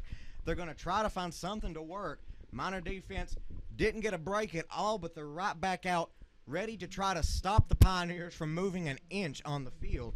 As you're going to have 2 minutes, 31 seconds. It was a 9-second drive. Yeah, guys. So we're going to see I formation. Milam back out under center yet again. He's going to take the snap, and it's going to be a toss. Oh, it's going to be a fake. He got me there. Milam, quarterback keeper, stopped there, number 8. Trey Lester on the big boy tackle. You also had number 56, Caleb Hurley, in on the tackle along with Trey Lester. Yeah, guys, I mean, this run game for the Pioneers, it's really been non-existent so far, Dakota. Yeah, it's like we were saying. Games can change, obviously, but as of right now, the Pioneers have done nothing. The dominating run game that we've heard so much about has, like you said, been non-existent tonight. They've not shown anything tonight as the Pioneers lining back up right under 2 minutes left in the first half. They're going to be in a strong formation as they're awaiting the snap. They're going to be back. He's going to throw it, and it's going to be an incomplete pass. You know, Man. I saw someone, I didn't really catch the number, but there was a linebacker for the Miners who almost ran straight through the line as soon as the ball was snapped. That was 53 again, Justin Barker. I mean, he's just shooting through those gaps like that, man. I mean, it's instantly. Yeah. I mean, Big Man Barker definitely and a very effective player on the Miner defense tonight, stopping Chin every time he runs, running straight through the line that time, luckily hitting it just as soon as the ball was snapped. Pioneers lining back up. 1 minute, 44 seconds left in the first half. They're going to be set under center. 16 in motion. He's going to hand it off to him. He's going to be running it. He's got number 1. Dove for him, but missed, and he's going to be hit by number 53, I think. it sounds like we're just keep on calling Barker's name on defense. But, I mean, he's been all over the field so far tonight, guys. Yeah, I believe that was Big Man Barker on the tackle there again. Number 53, 1 minute 37 seconds left. He drilled them like number 1 for the Miners, Matt Browning. He dove for him but barely missed him, but then he had Justin Barker there to stop him just short of the first down. Yeah, or definitely. Big bad Justin Barker being able to shoot through that line, man. I mean, it's just instantly, he's meeting them right there at the line of scrimmage just about every time. He's the safety blanket of the linebacker core. Pioneers were lining up, but the refs are going to stop the game for a little bit. It's going to be timeout. The Pioneers going to take a timeout. 4th down, 3 to go for the Pioneers, and this is going to be a costly one if they don't get it here, Dakota. Kind of like we've been saying, Justin Barker, a very key player in the Miners' defense tonight, stopping the run almost every time the Pioneers touch the ball, and he's also able to run them down to catch them when everyone else is barely missing them. But it's definitely been an exciting game as the rain is pouring down onto the field right now. People are now starting to, I believe they're actually leaving now because they have their umbrellas with them. Yeah, that's for sure. I mean, we're going to stick it out. 1:37 left until halftime, guys. And lightning striking now. You know what Garth Brooks says? The thunder rose, Dakota. 1:37 left in the second quarter. Pioneers lined up. I formation. Going to try to get this first down. They're going to hand it off to Bartram, but he's going to be hit for a loss, and that's going to stop them, and it's going to make it Miner ball. Man, who was that? I'm not quite sure. I missed who it was on the tackle. That was number 50. Dalton Fields shooting through the gap. Little brother of Joey Fields being able to make something happen there on that crucial 4th down for the Pioneers. You can see Justin Barker. He's limping just a little bit. Not quite sure what's happened there, but it's nothing major as you're going to have shotgun formation lined up for the Mingo Central Miners. Jeremy Dillon gets the ball. Hands it off to Dawson Alai, who picks up about a good 5 yards again. Man, he went through the spin cycle on that one, Dakota. Able to pick up about 6 on the play, and it looks like it's snowing out here, but it's actually rain. Yeah, it's definitely pouring the rain up here. As you can see, the rain moving in here on Miner Mountain, guys. It's It's definitely something, guys. This game has been. It's gonna be one to remember.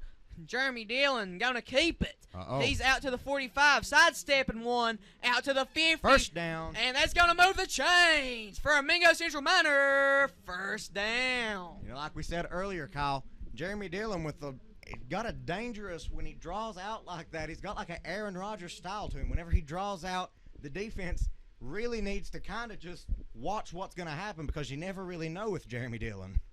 But you're going to have 57 seconds left in the first half of the game. The Pioneers are scoreless right now as the Miners are looking for another play. Yeah, you're going to see trips wide receivers to the top of your screen, guys. Jeremy Dillon shotgun formation yet again. Only 57 seconds left until halftime. Shotgun formation, snaps away, it's a little bit low. He's going to look to pass. Now he's going to take off running to the 40. He's going to step out the 39-yard line. It's about a gain of about 5 or 6 yards there. Great job by Dillon on carrying the ball there. They're going to give him a pretty rough spot here, though, it appears. It's going to make it 2nd down and 5. 2nd and 5 for the Miners. 52 seconds left until halftime. Jeremy Dillon, shotgun formation, taking a snap.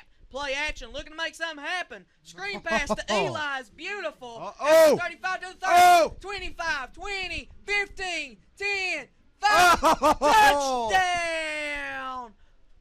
Mingo Central Miners. Dawson Eli making everything happen there, Dakota. What a play. Oh, that was a great pass by Jeremy Dillon, almost getting sacked in the backfield. Luckily finds Dawson Eli, who runs it down the field, almost gets tackled about 2 or 3 times, and then makes it into the end zone. Miners up 32-0 right now. Yeah, guys, you saw the spin cycle on one, and then, you saw him stiff-arm the other one on about the 2-yard line, find his way into the end zone for 6. What a play. Miners up 32-0, and it's not even the end of the first half, Kyle. And they're going to set to go for 2. Going to be Dougie Dillon in the backfield now. The sophomore. And there's going to be man in motion. That's Josh Reed. Snaps away. Jeremy Dillon is going to look for Reed, and he's going to drop a little bit low there. And that's going to they're not going to not get the 2-point conversion. 32-0.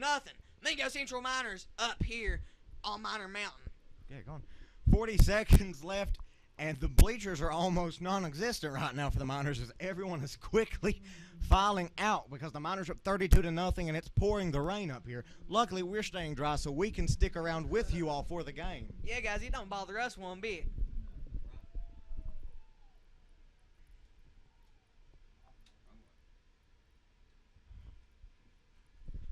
Definitely been a very exciting game to be announcing for you all. We know that you all are just as pumped as we are. The Miners right now dominating the Wayne Pioneers.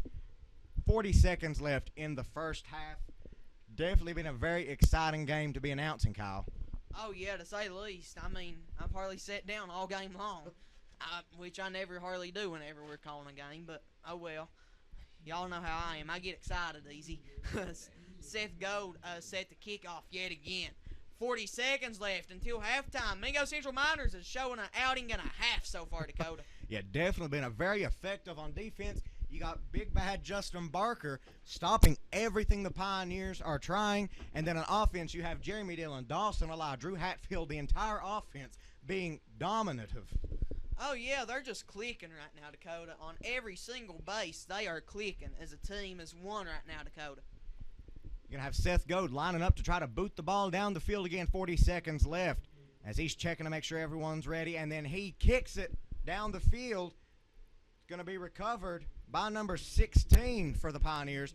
And he's going to be brought down by a little bit of everyone, it looks like. It's going to be Grayson Pratt on the return out to the 36, roughly. With about 8 Miners, everyone piling up in one place. Ain't that the truth? I mean, it's been a dominant outing so far. And, I mean, we can't stress that enough. I know we've said it a lot, but we can't stress it enough. It's been dominance by this Mingo Central Miner team. Yeah, more than likely, I would say the Miners will go in to halftime 32-0 unless something happens here. As obvious by last week, anything can happen in a small amount of time. That's true. 6 seconds. Pioneers lining up, trying to get something going in 31 seconds. Looks like they're going to be in the same formation they've been in most of the night. Strong. They're going to have number 9 in motion. He's going to fake it off to him. I didn't quite see. I believe it was number 13 for the Pioneers with the ball. That Number was. 13 is Nicholas That's Perry. On the carry. Dang, I'm a poet and didn't know it, Dakota. There is a flag on the play. It's going to be against the Miners. I missed the call. I did too. I looked just in time to see that it was against the Miners. We'll wait to see what the call even was. It's going to be a 15-yard penalty. Must so have been a looks- big penalty. So it's going to be a face mask call on the Miners. 20 seconds left in the first half. Miners up 32-0. You know, I didn't knock on wood there, Kyle.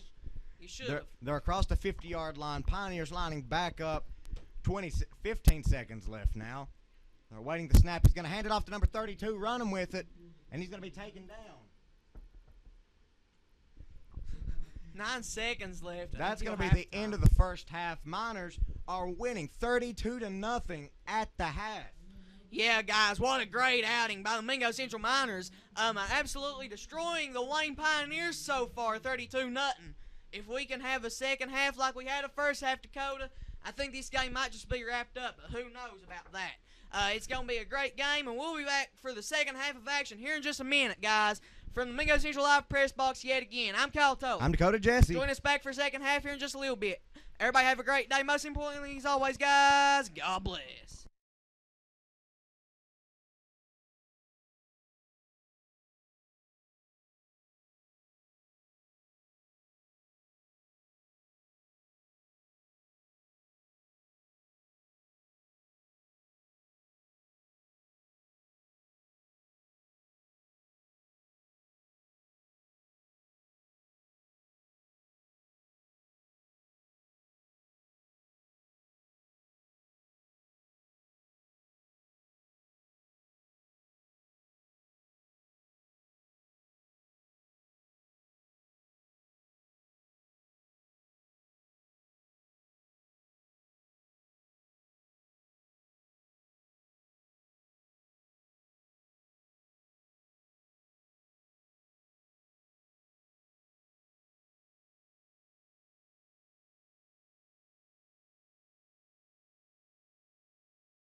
Howdy, everybody. I'm Kyle Toller. I'm Dakota Jesse. Guys, you already know who we are. We're Mingo Central Live. We're coming back at y'all, ready to rock it, roll it, twinkle toes. Second half of action here from Minor Mountain, Dakota, and it's going to be a good one. Yeah, definitely. The first half was amazing for the Mingo Central Miners, taking the dominating lead of 32-0 in 2 quarters. They're hoping, obviously, that they can come out in the second half and do the exact same thing. Definitely going to be a very amazing game. You better believe it. 32-0 is your score right now. Mingo Central coming out swinging from all corners, and they are absolutely putting on a dominant performance against the Wayne Pioneers right now, who had an incredible win last week against the number 9 in Single A Division, Tulsa Rebels. Yeah, some key players for this. On the offense, you have everyone from Jeremy Dillon, Drew Hatfield, Dawson Lye, all of them. On defense, you got big bad Justin Barker, and then for the Wayne Pioneers, the only thing that they really have going for them right now is Bartram. Oh, yeah, and another key one on that Miners defense is defensive tackle transfer from Belfry, Jacob Baisden. He's been doing a great job of clogging those trenches up and doing a great job of being able to make things happen here, Dakota. Yeah, it's definitely been a very exciting game. It's going to be even better getting it to announce this second half as the Mingo Central Miners are set to receive the kickoff for the first time tonight, I think. Yeah, this is the first kicker turn for tonight. Guys, we've had umbrellas flipping everywhere. You all probably saw it if you all watched throughout halftime because we actually put the camera onto one of them. Yeah. Guys, it's been crazy so far. 32-0 is your score, and Mingo Central Miners set to return the kick for once. So we'll see what they can get going on the kicker turns. And the it's kick off. is away. Oh. It's going to be muffed, and Eli's going to catch up with it. Hey. And it's going to be still on the ground. It's going to be recovered by Dawson Eli around the 14-yard lines where Mingo Central is going to start this drive. Yeah, it was very close. It rolled off of his fingertips before he was able to gain control, and you had a lot of the Pioneers running straight at him, so it was very lucky that he fell on the ball when he did. Oh, yeah, to say the least. And now we're set to see shotgun formation yet again for the Miners. The shotgun formation, 5 seconds into the second half. Miners up 32-0, having a dominating lead. They are set to get the ball snapped here and start off their offense. Jeremy Dillon drops back to pass, throws it off, and it's going to be an incomplete pass. Intended receiver was number 24 for the Miners, Alan Richards. Yeah, I'm a little bit slow there on the out route from Alan Richards. I'm not able to catch up to Jeremy Dillon's ball in time. And now we're set to see second down and 10 now for the Mingo Central Miners. Yeah, they're going to be back in shotgun formation, awaiting the snap. It's off, and he hands it off to Dawson Eli, who runs, and he picks up about 6 or 7 yards on that carry there. Great carry by Dawson Eli there.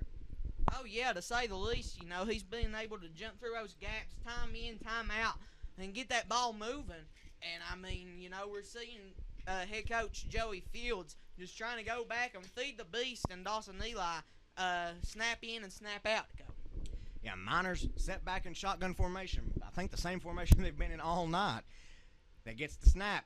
He drops back to pass. He's going to scramble a little bit. He finds an opening, and he's running with it. He's juking and jiving. There's a flag on the field, and he's going to be taken out at the 25-yard line, but there is a flag on the field. Jeremy Dillon just put number 32 on the spin cycle there. Yeah, I'm calling you out, Jonathan Fletcher. You just got spin cycled. Yeah, that was a great job, great carry by Jeremy Dillon there, picking up a good 5-6 yards there, but there is a flag on the field. Not quite sure what it is yet, though. It's going to be holding on the offense. Costly penalty there. What about Jeremy Dillon, though, getting in the pocket, acting like he's going around one way, and then, you know, change of heart last second, pulling him back and taking it the other way and finding the hole to pick up a couple. It's like we said, he's got a very dominating game, whether it's passing or rushing. Like in the Point Pleasant, over 200 rushing yards, and he's a quarterback. Oh, yeah. And, of course, a professional kicker. A fun fact, he had 130 rushing yards, more than the Point Pleasant running back did that game. Jeremy Dillon dropped back to pass, looking for someone. He guns it down deep, going to Drew Hatfield. Intercepted, and he's going to be brought down. Number 10 was the one who ended up with the ball. That was There's Isaac Dean. Another flag on the field.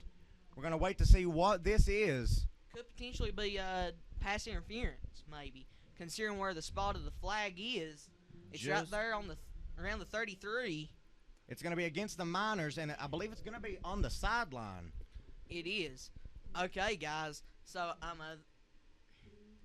not really sure how that's going to affect the ball, but I'm a 10:55 left here in the third quarter, and it's been a good one here on Minor Mountain, guys. Yeah, 10 minutes, 55 left, and it's definitely been a very exciting game. Wayne Pioneers coming out, trying to get something going in this second half. They were completely unsuccessful. They did not get a single thing going for them in the first half. They're looking to change that in the second half as they are lining up. You're going to have Milam lined up under center, ready to start the play here. Number 10 goes in motion, hands it off to him. He's running, and he's jumping off of people, and it's going to be number 73 on the tackle. That's Jacob Basin on the tackle. Isaac Dean there on the carry. Doing a great job finding the edge. But the defensive tackle, Jacob Basin, being able to come all the way over from the middle of the field all the way out to the sideline for a big boy like that. That's a great play there by Basin. Yeah, that was definitely a great job by him to be able to get out and get that tackle. You're going to have 10 minutes, 20 seconds left in the third quarter. Miners up 32-0. Pioneers getting ready to line back up, trying to get something going. It is 2nd down and 8 for them. Ball is on the 33-yard line. They're lined up in an I formation. He's going to snap it off, toss it to number 9, Bartram, who's going to run, and he's going to get about 6 or 7 yards on that, and that's going to get them about 3rd and 2, I would say. Oh, yeah, I mean, that's the reason. You watch Bartram long enough, and you'll see the reason why he's actually able to pick up yards compared to Chin.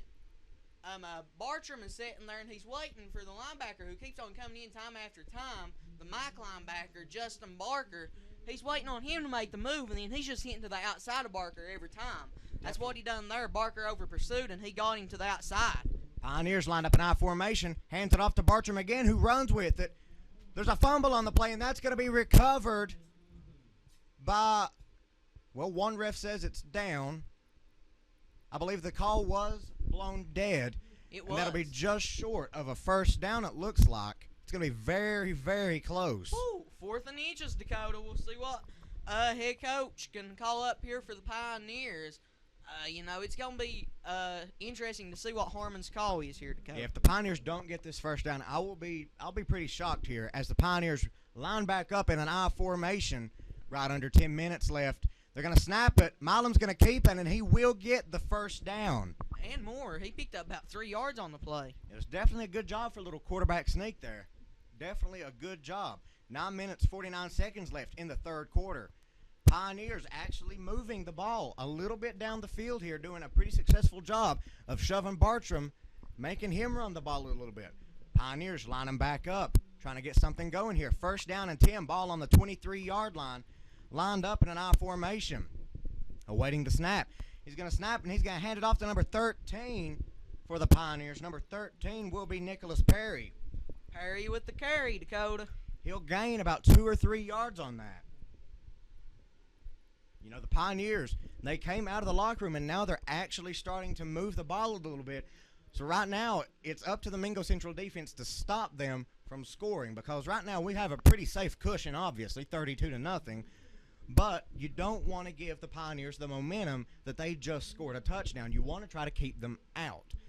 Pioneers lining back up right at 9 minutes left in the third quarter, lined up in an I formation, awaiting the snap. He's going to take it, toss it off to Bartram.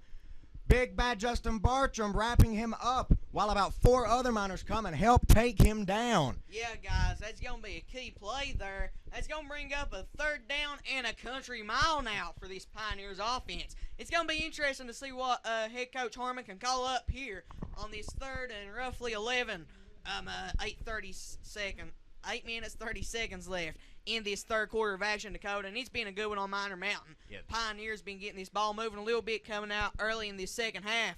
We'll see what they can keep on doing for the rest of this second half, Dakota. Yeah, that was a great job by big man Justin Barker, wrapping Bartram up while other people came to try to help him out. Pioneers lined up in an I formation. He's going to take it, hand it off to number 13, Perry, and he's going to break multiple tackles. He's still going. He's going to be wrapped up by about 6 Miners, and he's going to be down at about the 8 or 9 yard line. There are flags all over the field. There was a little bit of a scuffle there. Number 56, Caleb Hurley, wanted to make sure that number 13, Nicholas Perry knew who actually number 9 Bartram knew who just tackled him, and he's going to be a holding call on the defense, and that's going to be half the distance to the goal line, guys. So we're going to see the ball roughly around the 4 or 5 yard line now. That was a costly penalty by the Miners there.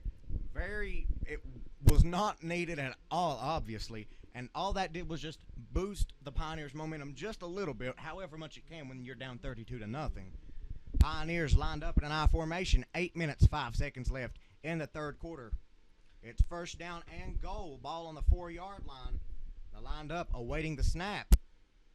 Milam's going to get the snap. He's going to hand it off to Bartram, who's going to run with it.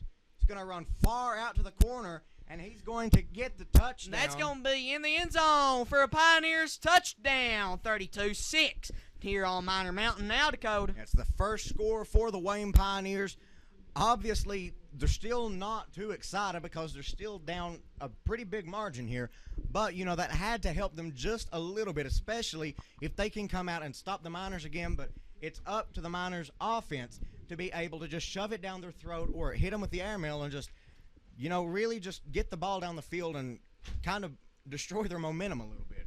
You're going to have 7 minutes, 52 seconds left in the third quarter. Miners up 32-6 as the Pioneers are coming out for a 2-point conversion. Got to try to get some momentum going some way. I form, and the play's away, and he's going to get stuffed by everybody and their uncle for the Mingo Central Miners defense there, Dakota. What a play. Yeah. It looks like there's going to be a small little injury on there. He's going to get back up, but he was definitely shaken up. Going to be number 67, I think. I'm not quite sure. I can't see it. Number 60 for the Pioneers, and that is someone that I can't find on our roster. That's going to be Jonah. I can't see his last name. It's very. Let's see here. That's number 60, Jonah Mathis there. Right under 8 minutes left in the third quarter. Your Miners still have a crushing lead, 32-6. As the Pioneers are set to kick it off to the Mingo Central receiving team, definitely going to be an exciting offensive drive for the Miners if they can keep control of it, Kyle. Oh, yeah, to say the least. Okay, guys, we're set to see the kickoff yet again. Mingo Central's return team coming out onto the field. See if the offense can get something going here, 32-6. Knock, knock, Dakota. Who's there? Apparently that Wayne offense is coming back just a little bit here early off in the second half of action.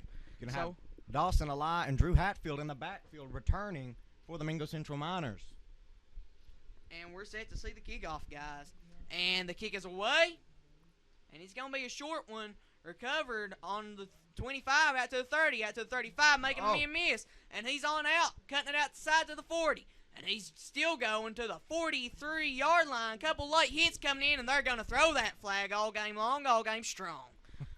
Okay, guys, 7:42 left. What a return there by Drew Hatfield. And, of course, paying the price for it after going out of bounds.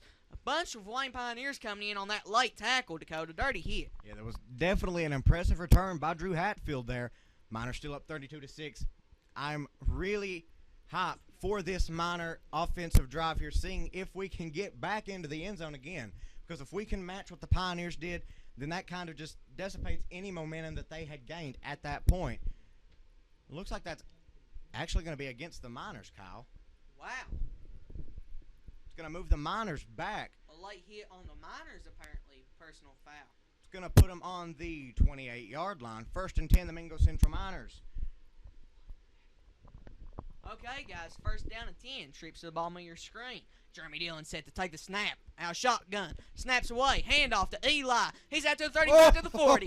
Big hole to the 50, to the 40, to the 35, to the 30. 25, He's going 20, all the way. 15, 10, 5. Touchdown! Dawson Eli in there for 6 more. Knock, knock, Dakota. Who's there? That Mingo Central offense. They're right back at the door. Definitely an amazing play by Dawson Eli and Jeremy Dillon. I keep wanting to call him Jeremy Hatfield for some reason. Gosh, Dakota.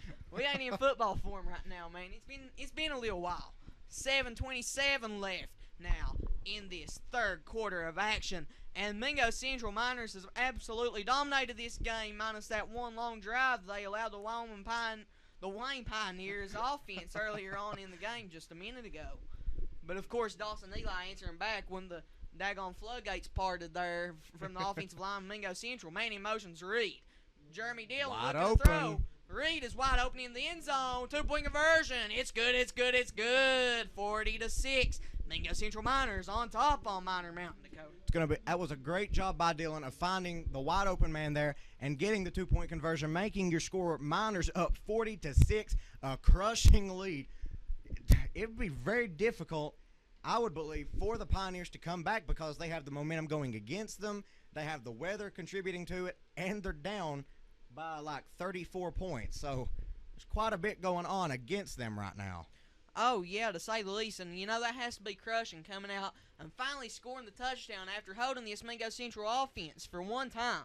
They hold the offense, they score the touchdown, and then, of course, they come right back and the defense was non-existent there on that run play, allowing Mingo Central into the end zone for 6 more yet again, Dakota. Yeah, guys, we hope you all are enjoying this stream just as much as we are. We love being in here.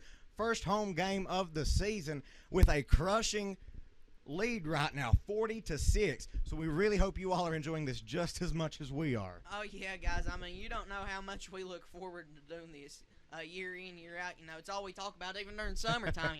We still talk about getting back in the press box, streaming these ball games. All the crew members do. And the kick from Seth Gold, it's about ready to happen. And there it is. Kick is away. It's going to be recovered right around the 27. He's just going to fall on it out to the 30-yard line. There's a fight on the field now. Somehow there was no flag until, that's a big fight there. Oh. And that was, Trey Lester was in on it. And number 32. And there is a flag on the play. I wonder why, Kyle. I don't know. I'm joking. Okay, 32. That was Jonathan Fletcher. Trey Lester getting a little bit of a scuffle. We'll see who the call is on. Not really sure. This is why football gets so exciting because you never really know what's going to happen. Up 40-6, and there's a fight that breaks out. Oh, yeah, Jonathan Fletcher, possibly, letting the emotions get the best of him, down 40-6, and, that has to be, that can't feel the best, Dakota.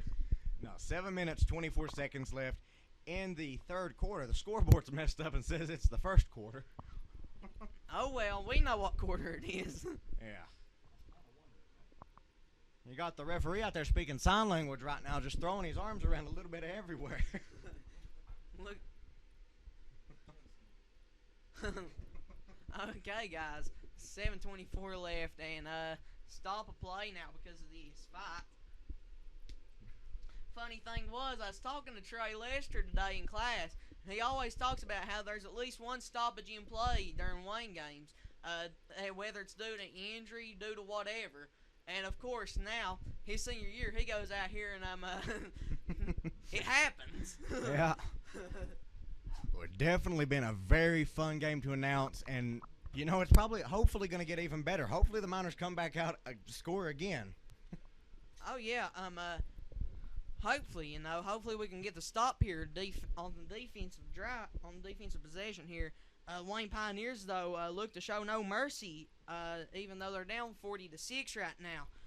They look to just keep on trying and put the ball in the end zone, and looks like they ain't going to give up. It looks like the weather's calmed down just a little bit. The wind's still blowing just as hard, but there's not as much rain out now, Kyle. The weather has really calmed down. Oh, yeah, to say the least there, Tony Cavalier. Hey, I would consider myself just a little bit better. 7:24 left, guys, in this third quarter of action. And, guys, this has been one ball game and a half. And now we see Trey Lester coming out to talk to a ref. Trey, I believe he's looking for something. He's lost something. That's his mouthpiece that he lost. Lost a mouthpiece.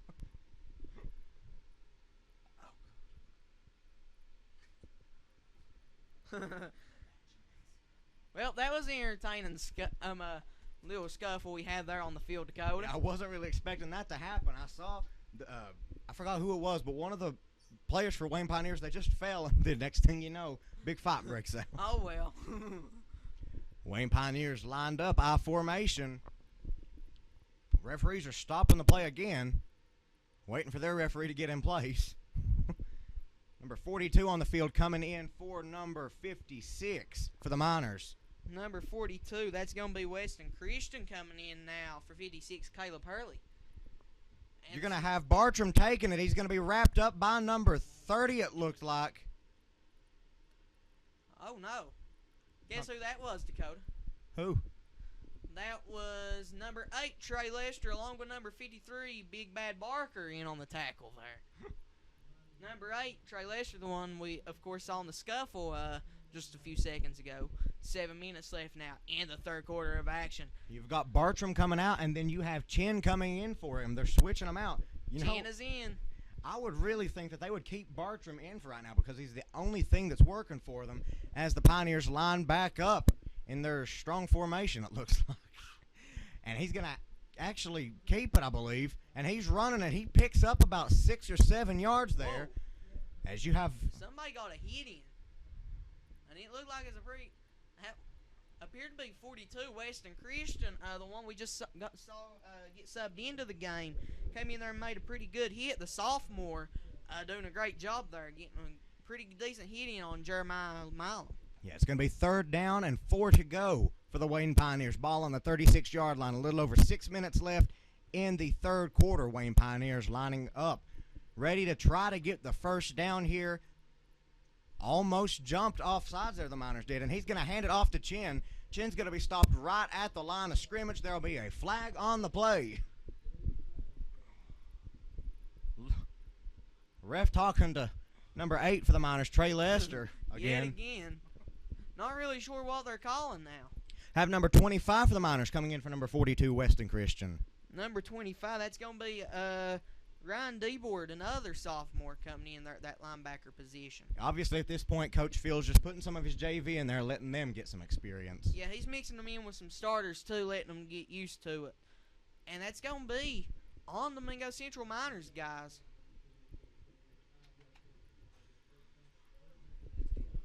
Little under 6 minutes left in the third quarter. Your Miners have a crushing lead right now, 40-6. You can definitely tell emotions are running high here on Miner Mountain as well, Dakota. Yeah, 40-6, and right now you have like number 8 Trey Lester. He's been in on a little bit of everything right now. Anytime there's a flag, usually he's involved in it right now. Oh yeah, that's a crew member. Wayne Pioneers lining up. Ball is snapped. He's going to keep it. Milam runs it. He's going to get stuffed, and he's going to gain actually about 4 yards there. That appeared to be, who was that? That's number 53, Barker, on the tackle yet again. Well, the initial contact.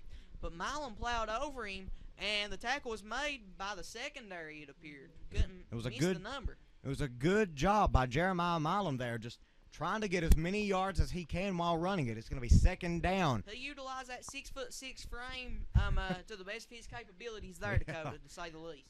The Wayne Pioneers lining up, ready to try to play it again, and he's going to hand it off to Chin, and he's going to be hit in the backfield for a loss of about 1 or 2 yards.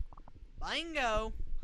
Okay, guys, and that's going to bring up a big boy play now for this Pioneer offense. We'll have to see what Coach Harmon decides to do now on this long 3rd down. It's taking a little bit longer each play right now because the field is obviously soaking wet. So every time the play ends, the refs have to whip out the towels and start rubbing it off. Yeah, I know. It's definitely taking its time now. Got your Pioneers lining back up. He's going to actually keep it, drop back to pass, throwing it to number 11. He catches it.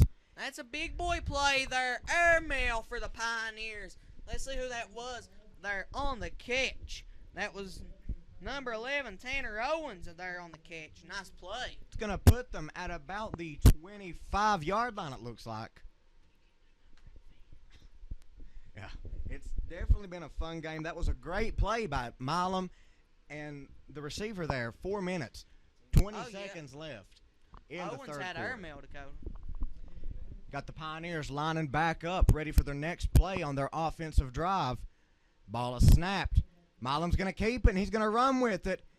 He's gone, and he's going to be taken down at the 10-yard line. Another flag on the field, another fight going on. Another flag goes out. And there comes Bartram in, trying to separate his people. Man, oh, man. You can That's tell. all we've got done here lately, Dakota.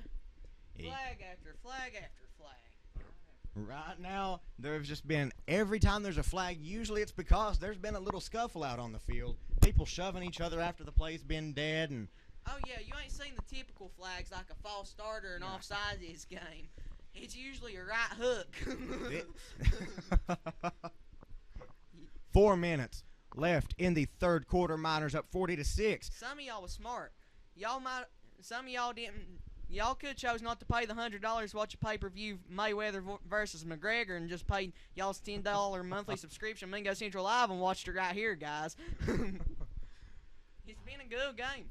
Ball is going to be moved up to about the 2-yard line, the 3-yard line, and that's going to be first down and goal for the Wayne Pioneers. Costly penalty yet again for the Mingo Central Miners, guys. Emotions are definitely running high. You have number 24, Alan Richards, coming in for number 36, it looks like. Wayne Pioneers getting ready to line back up, trying to get into the end zone to score again. Here they come in. Looks like they're going to be lining up in their strong formation. They've used this a lot tonight, Kyle. Ball is snapped. He hands it off. And that's going to be a touchdown from Bartram. Wayne Pioneers, Bartram, find the end zone. Second time tonight, guys. A great play there. That was a good touchdown by Bartram. Way to find the open hole and run straight into the end zone. Miners are still up 40-12 right now with 3 minutes and 48 seconds left in the third quarter of the game. Yeah, guys, it's been a great game so far. And to say the least, you know, this has been the scoreboard might not show it, but this has been a really entertaining ball game, Dakota. Yeah, it's definitely been a fun one to announce. It's been even more fun to actually watch, especially here in the second half. There's been a lot of emotion showing, a lot of scuffles going on, a lot of people just trying to let each other know that they're in control. But, you know, this is what football's all about, just coming out and playing football. Busting people in the mouth. That's pretty much all it's been, guys. 3:48 left now, and here's going to be the 2-point conversion. It's going to be Milam looking in the back of the end zone, passes up. Flag on the play. It's going to be pass interference on number 1, Matt Browning. Jeremiah Milam was destroyed in the backfield by number 35 for the Mingo Central Miners. That's Dougie Dillon making a great play there. As soon as Milam had thrown the ball, Dillon came in and he just chucked him, and he had him down on the ground for a couple seconds. Hey, that's Dougie Dillon for you. He's going to be a pretty good one coming up. Pretty good running back as well as a linebacker. I mean, you're going to be seeing him in on lots of plays in the near future.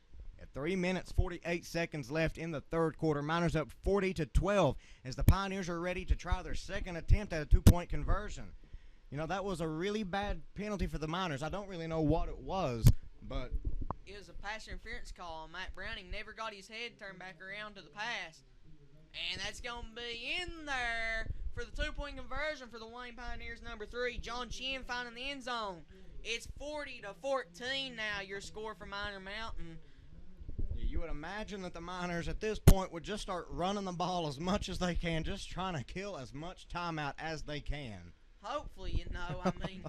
Hopefully they stop getting all the flags and just let the game keep going so it can end. And because by this point, it's pretty obvious the Mingo Central Miners will be winning. But, yeah, it's definitely been a fun one. As the rain comes back, Kyle, making its reappearance. Knock, knock, Dakota. Who's there? The Wayne offense as well as the rain. Wayne and rain. 40-14 is your score, guys. So you can tell we got a little bit more laid back about it now. I mean, the scoreboard might not show it, but this has been a ball game and a half, guys. I mean, this has been the definition of football. Yeah, I know. Power runs, emotions running high. It's been a good one. Yeah, I know. Before we came out to play Wayne, I was talking to players like Branson Nagy and Weston Christian and Drew Hatfield, and all of them were like, yeah, we'll probably beat Wayne if we come out and play half as good as we played against Point Pleasant. And obviously, they've done better than play half as good as they did last week. Oh, yeah. I mean, you know, you saw the defense. The defense has been the one thing that's really impressed me this week. I mean, you know, we saw the defense last week. Drew Hatfield set to return, and it's going to be a big one. Out to the 45 to the 50, to the 45 to the 40. He's going to reverse the field, and he's going to keep on reversing the field to the 35, 30, 25, 20, He's gone. 15, 10, 5. Touchdown! Off the kicker turn. Drew Hatfield, you just mentioned his name. Finding the end zone for another Mingo Central Miner touchdown. Score is 46-14. The Miners are crushing the Wayne Pioneers. Anytime the Pioneers do anything, the Miners come out and do it just a little bit better. To say the least, you know. I mean, they've definitely been retaliating. You know, it's been a blow-for-blow type of offensive battle here lately, much like we saw all game long with the Point Pleasant game. Wayne's finally getting that offense going a little bit, and we're going to see Jeremy Dillon back out here, and I'm pretty sure they're going to go just for the PAT here.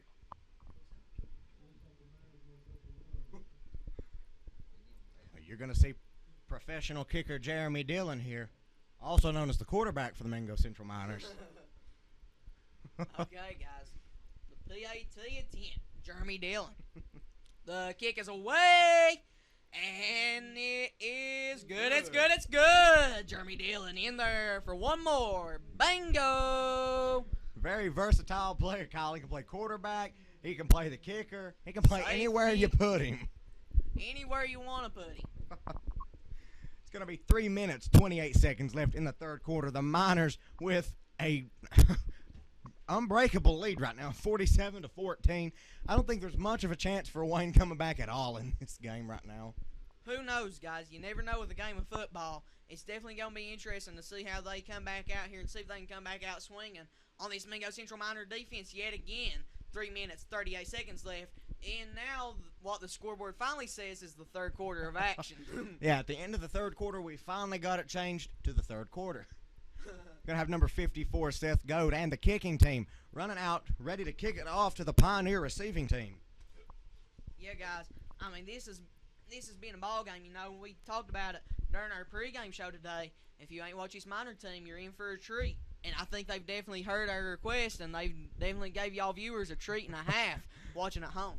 Yeah, even if you're here at the field or if you're watching us, no matter what you're doing right now, this is a game to be at least listening to. I mean, it's a destroying lead right now by the Miners, and it's a lot of fun to watch when you're a Miners fan. That's true. That's true. 3:28 left now in the third quarter. Seth Goad set to kick it off yet again. Guys, this has been a ball game. Both teams putting up a really good fight, literally. Seth Goad kick is away, and he's going to be returned at the 30. Nearly muffed, and he's going to be out to the 40, and makes a man miss to the 45, and he's going to be brought 30. down. Wow, what a play there. The senior, Ryan Sullivan, another first-year players that surprised him, Mingo Central Miner and coaching staff. Ryan Sullivan in there to make the big boy play on the kick return. Yeah, that was definitely a good stop by him. That was a really good return, though, by the Pioneers. Oh, yeah, to say the least. Nearly muffed the kick right off the bat. Almost lost it. But he saved it, though, and that was a great play. Going to have number 25 for the Miners coming on in. As the Pioneers line up, trying to get something going, even though, you know, they have to be crushed at this point, but they're coming out and they're being strong about it. Oh, yeah, now we're going to see this strong set yet again. He's going to keep it. Keeper. He's going to be stopped, but not until he picks up about 4 or 5 yards. You know, Milam's a big boy, too. He's got a big frame, much like Jeremy Dillon, 6'6". He's being able just to fall forward for 2 yards. You've got number 32 coming in for number 13 on the Pioneers and number 10 coming in for number 16. Pioneers switching it up a little bit, trying to bring in some new players, seeing if they can get anything going right now, just putting some people out there and see them if they can get it to stick. Pioneers line them back up. Got the little formation they run in as he's awaiting the snap. Number 10 goes in motion, hands it off to him. He's going to be almost caught by big bad Justin Barker, and he's going to run with it.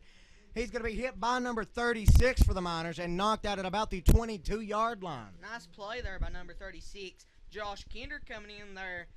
Just a little safety out there, but he was able to lay a pretty decent-sized hit there on number 10 for the Pioneers. You're going to have number 73 for the Miners coming in for number 76. Number 73, that's going to be Baisden coming in for number 76, Zach Yates. Okay, guys, let's see what we got going on here now. And by the way, number 10 on the carry last play was Isaac Dean. We saw him on the kick return as well. And man in motion, he's going to be up the middle, stuffed. like a Thanksgiving turkey. Kind of got a little lost there, Kyle. I was trying to watch where the ball was going, and it kind of faked me out. I was watching number 10 as he was running across. He gets stuffed there in the trenches. Jacob Basin coming in there making the big boy play, Dakota. 2 minutes, 13 seconds left in the third quarter. Miners up 47-14. Okay, guys, 2 minutes left now in the third quarter.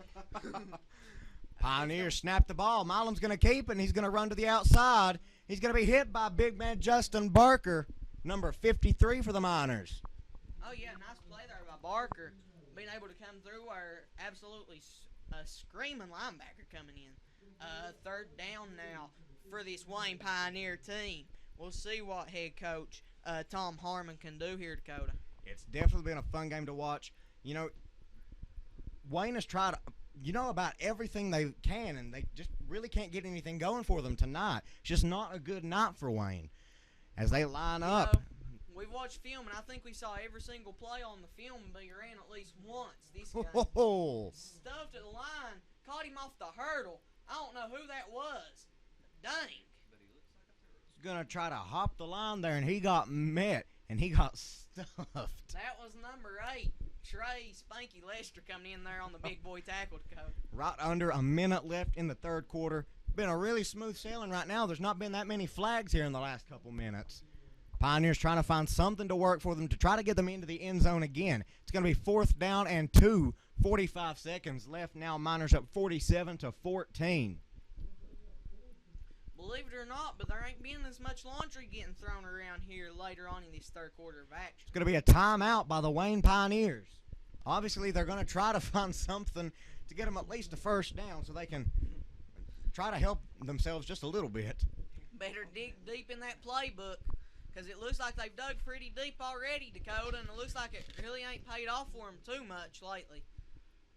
The one thing I have saw that's been working for him, though, is the quarterback keepers with Milam. He's been doing a really good job being able to get out there in open space and make some things happen. Yeah, the two players that have been really key for the Pioneers' success so far has been Bartram, number 9 for the Pioneers, and Jeremiah Milam, their quarterback. They're the two people they're really the only two people who have been able to get anything going for the Pioneers. That's the truth, along with number 10 as well, Isaac Dean, the one with the kick return and the jet sweep play that they broke big on the outside. Guys, the outsides has really been their bread and butter, and that's really been what they've been moving the ball off of. You know, that first half of action, Coach Harmon, he got a little bit hard-headed, and he was thinking middle, attack that middle, because it was weak against Point Pleasant, but now they've toughened up in that middle. But the outsides have been open just a little bit more here lately. Number 9, Bartram, jumps with it, tries to get the first down. Looks like he's going to get it, too. Oh, yeah. He looks went like full on. It looks like he jumped for about 3 yards there. He went airmail. Okay, guys, 39 seconds left now in the third quarter of action. It's been a good one on Miner Mountain, guys. Yeah, Kyle, why would you pass it when you can just keep it with you and jump with it? Got 30 seconds left in the third quarter. Miners up 47-14 as the Pioneers are coming back out to line up. Going to have Milam under center, number 13 in the backfield. Going to be awaiting the snap. Number 16 goes in motion. He's going to hand it off to number 13. He's going to be running with it, and he's going to – it's close. He's going to get to about the 1 or 2 yard line, actually. They'll be marked short, though. And that's going to be the end of your third quarter. The Mingo Central Miners still coming out swinging on top. 47-14. It's been a good one, Cody. Yeah, it's definitely been a really fun game to announce. Been a really fun game to watch. It's been a great game in general. If you didn't come to the field, we hope that you are at least watching this. It's been a really, really exciting game on all aspects for the Mingo Central Miners. It's going to be the start of your fourth quarter. The Mingo Central Miners with an unbreakable lead at this point, 47-14. At this point, Kyle, there is no hope for Wayne to come back unless Jesus himself comes down and helps them out quite a bit. To say the least, Dakota. Okay, guys, just 12 minutes left now until we call this one a ball game. And, I mean, anything's possible now. Yeah. Mingo Central Miners scored 20 points in that first quarter, even though that still wouldn't do it for his Wayne team. I mean, it could still make it a ball game. Yeah, it'd make it a little bit more interesting because right now we got at least we're up at least 2 points, Kyle. At least. You're smart, Dakota. Yeah. You're real smart. I know. I've took math quite a bit this year, Kyle. Sure can't tell.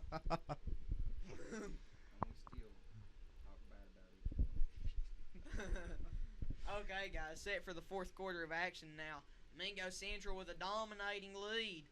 They're already up 33 points, and it's been a good one. And the rain is still continuing to fall here, Justin. You can see there, cameraman Justin Harrison showing y'all just what's going on here at Minor Mountain. It's going to be a strong set. Not really sure what the weight is. Ref's kind of stepping in and stopping the play for a little bit. Pioneer setting up with the snap, getting ready for it. Ball is snapped. He's going to be met in the backfield, but he's going to get it in to the end zone. That's going to be a Pioneer touchdown on the play, Dakota. It threw me off a little bit. He was met in the backfield before he even had a chance to turn around. But the defensive player for the Miners was not really paying attention where the ball was, and he missed Milam with the ball. And then because of that, Milam had a wide open hole to run through. Yeah, guys, and it's still a ball game. 27-point game now on Minor Mountain. They're still kicking, Dakota. They're still kicking. Yeah, they're still out there. They're still doing pretty good. I'll give them credit. They did a pretty good job marching the ball down the field this time. They've efficiently moved the ball this second half. Yeah. If they would have came out the first half and done what they're doing now, it might have been a little bit better for them. It would have been a ball game. There's a flag on the play. It's hard to tell what that's on.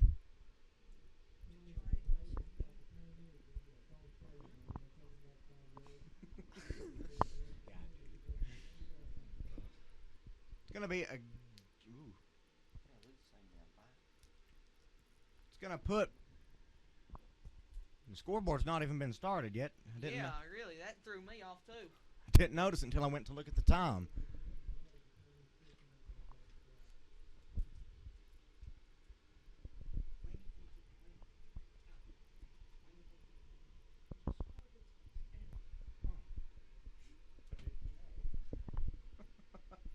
Guys, we're all out of sorts. We've been in this press box since 2:40 today, so as you can imagine, well, we was in here from 2:40 to 7 last night. Yeah. And now we're in here from 2:40 up until now already. So as you can imagine, we ain't thinking too straight right now. I would say right now on the Miner side in the bleachers, all of us would be able to count the people here on our fingers and toes. Like, everyone's cleared out because of the rain, because of the crushing lead, too. That definitely plays a massive part. I know I could count them on my fingers and toes, but I don't know about the rest of my crew members, though. Sorry, guys. Oh, Lord. Hate to bust y'all's bubble. Kind of throwing me off not knowing how much time is left. Yeah, Scoreboard messing up a little bit. 11:54, apparently. Okay, apparently only 6 seconds has passed in this fourth quarter. A lot can happen in 6 seconds, Dakota. Yeah. Oh, God. Mingo Mary.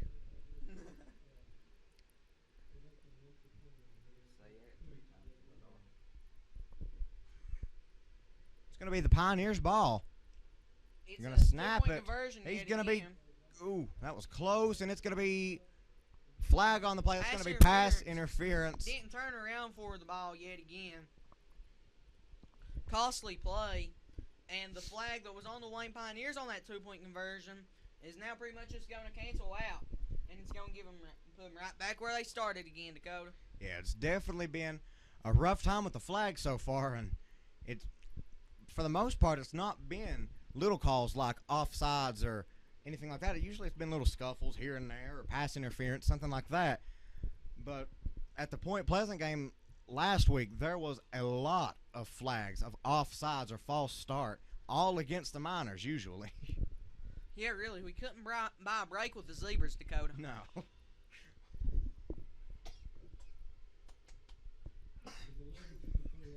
Oh, Lord. You okay, Dakota? Yeah, I've been talking for so long, Kyle, my throat's starting to hurt just a little bit. Me too. Your Miners right now are up 47-22 in the final quarter of the game. You guys better be glad we don't got to announce games back-to-back days, because usually after one game, me and Dakota try to talk to each other the next day, and we can't understand a word each other says because we can't ever talk. Yeah, we usually need a couple days break where we don't even talk at all, hardly. Yeah, really. That's the truth. We definitely give our all on Fridays. 47-22 is the score. 11:54 left now in the fourth quarter. Guys, this wind in the press box makes the door look like it has a mind of its own right now. God. Flag's going to be assessed on the kickoff. 11 minutes, 54 seconds left in the final quarter of this game.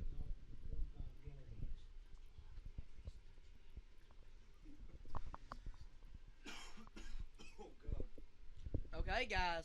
Mingo Central set to return the kickoff. Definitely been a dominating victory by the Miners, and going to roll out of bounds there. They tried an onside kick, but it didn't work. That's going to give Mingo Central really good field position because it was on a kickoff. Yeah, it didn't work out for the Pioneers at all. He kicked it, and then when it hit the ground, it bounced right back through the Pioneers kicking team.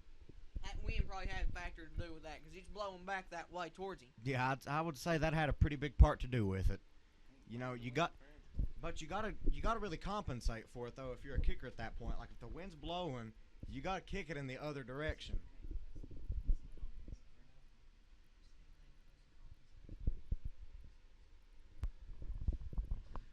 Here we go. Mingo Central Miners coming back out, going to be lined up in shotgun formation. We've been calling this game, it feels like we've been calling the last 6 seconds for 10 minutes. Dawson Eli. Goal.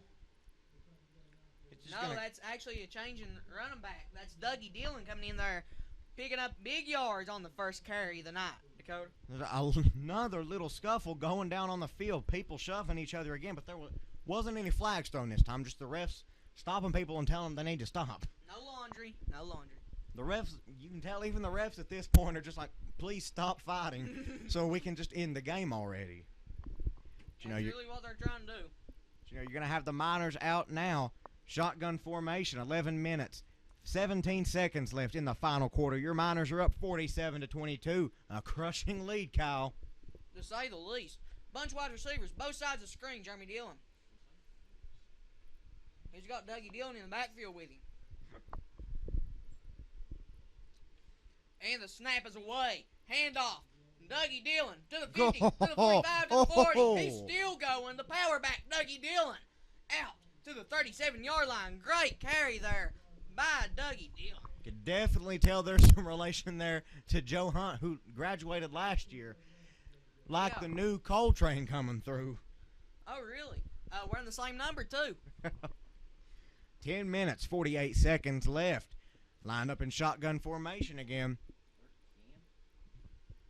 Dougie Dillon doing a really good job of running through the Pioneer defense. You know, Kyle, I just noticed both people in the backfield right now have the last name Dillon. The Dillon duo. Yep.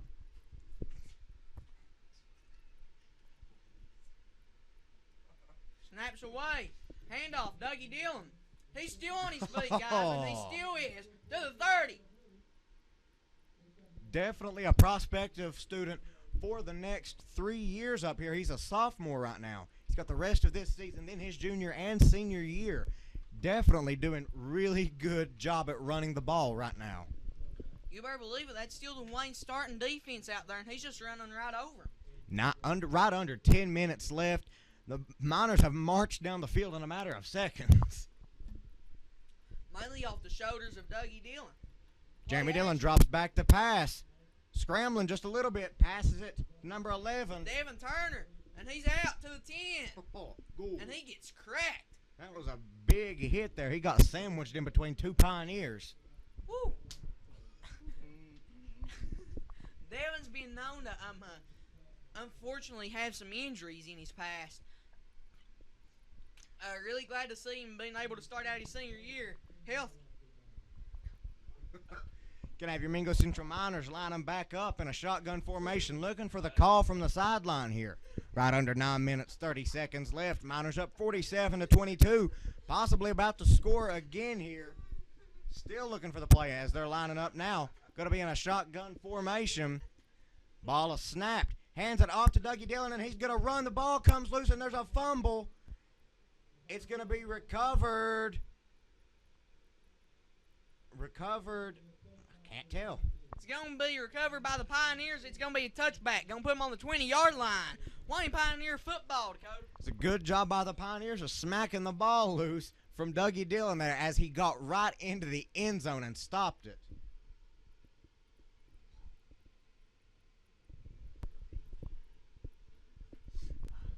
Nine minutes, 7 seconds left in the final quarter of this game, as it is now the Pioneers' ball. Surprise, Dakota. Dougie Dillon being able to Wayne Pioneer being able to come straight through there and get a helmet on the football, knock it loose, and forcing the fumble on sophomore Dougie Dillon. Pioneers lining up here. Milam going to be right under the center. He's going to hand it off to number 16, who's running, tripped up in the backfield a little bit. He's going to get the first down and about 3 extra yards, too. Yeah, just to tack on to the end of it there, number 16, that looks to be Grayson Pratt on the carry. It was a good job by the Pioneers. A good job by Pratt on carrying the ball that far. Rat-a-tat-tat, Dakota. Oh, Lord. Pioneers lining back up as the game is slowly winding down. And I mean slowly. He's going to hand it off to number 13, it looked like. Number 13. It's going to be Nicholas Perry. You know, we mentioned Garth Brooks earlier in the string. Reminds me again, if tomorrow never comes, Dakota. 8:08 left in the fourth quarter, guys. And as you can tell, we're getting a little bit tired. Just a little bit. Second down and roughly 5 left. Pioneers. 7:57 left. Pioneers coming to line back up. Going to be lined up. Milam's going to be right under the center, awaiting the snap under 8 minutes left. He's the ball a snap. He hands it off to Bartram, who's going to truck through for about 8 yards there. Very good job at trucking his way through. He's going to be, I thought he was going to be hurt there, and he comes up limping just a little bit, but he's going to be able to shake it off and just keep going with it. Okay, guys, 7:30 left now. Third down, 1 to go for the Pioneers. This is a big boy carry. Okay, guys, 47-22 is the score. This is a big play here for the Pioneers, Dakota. Wayne coming to line back up. Milam going to be under the center again in the strong formation that they have ran the entire second half. That's all we've saw. Handoff is up the gut to the fullback. Cool. He's out to the 50. He's still plowing ahead, and that's going to move the chains for a Wayne Pioneer first down. A little bit of a late hit by number 76 for the Wayne Pioneers, shoving some of the Mingo Central defensive players there, and the Miners were expecting a flag to be thrown, but there wasn't one. But right under 7 minutes left in the game, Miners up 47-22 as the Pioneers are making their way slowly down the field here as they're coming back up to try again. And we do mean slowly. I believe this is the slowest game that we've ever announced. The first half was real fun as number 3, Chin, takes it. He's actually going to pick up some yards this time as he gains about 4 to 5 yards, actually. Yeah, really nice carry by Chin. I really ain't saw him break one loose all game. Usually meeting Justin Barker in the backfield. However, picking up 5 there on the carry, doing a really good job. Yeah, 6 minutes, 19 seconds left in the game. Pioneers just trying to make their way down just to score. At this point, you know they have to know they're not going to win at this point, but they're just doing it for honor's sake, just trying to get into the end zone so the score isn't that bad. Yeah, that's the truth.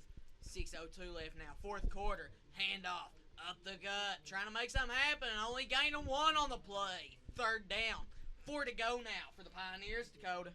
You know, it was a good run, but stopped before he could get anything from it, and that's going to be third down and about 4 to go now with right under 6 minutes left in the final quarter of the game as the Pioneers trying to just get down the field now, just run the clock out. Yeah, Both teams really. now just trying to end it because neither team is passing. That's the truth. Okay, guys, we're going to see that strong set yet again. Milam set to take the snap, handoff to the fullback. And he's trying to make something happen. That ain't going to work, though. 4th down, 1.5 to go. Just slowly taking it. They're using all 4 plays they have in a drive to get these first downs.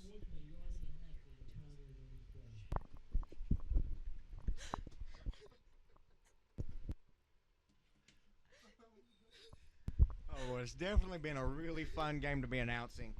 I know it's going slow, Kyle, but we gotta admit it's still pretty fun to just be announcing, especially when we're up 47-22 with 4 minutes and 40 seconds left in the entire game. Oh, yeah. A big 4th down here for the Pioneers now, guys. We'll see if they can make something happen. If not, ain't like it ain't going to be the first time that's happened in this game, Dakota. And, of course, another stoppage of play, Dakota. They're going to call a timeout and rethink their strategy. And apparently they need to rethink it a lot because according to that scoreboard, it ain't worked too much. Yeah, there can't be much of a strategy left at this point. You have to imagine they've went through about everything they can go through. That's the truth. I mean, a playbook is only so big, and at this point, when you're down 20-some points, I would believe that you've tried about everything you can, but apparently he's trying to get something going here. Maybe he had another idea that something he thinks might work against the Miners. Maybe reading the Bible to the team in the huddle this time. I think that's about it. 4th down. And we'll call it 2 to go for the Pioneers, guys. We'll see if they got a little trick up their sleeve here on this 4th down. Jeremiah Milam. See what he's got in store for us under center here with this strong set yet again. And man in motion. And the snap's going to be to Milam. Flag on the play, sneak. Kyle. There's a flag, and I believe that's going to be offsides. Of course. Yet another one. Oh, Lord. I believe this has been the longest quarter I have ever saw in a football game, Kyle. You know, whenever we're streaming these games, we refer to those flags as dirty laundry on the field. But I believe with the way this rain's coming in, and considering how much they threw that flag, they should be clean by now. 4:35 left, guys. Big 4th down conversion for the Pioneers just now. We'll wait to see what the call is, and I was right. It's going to be an offsides on the Miners. Going to be another 5-yard penalty. And that's going to be a 1st down for the Pioneers. 4 minutes, 35 seconds left in the game. Miners up 47-22. Been the same score for quite a while now.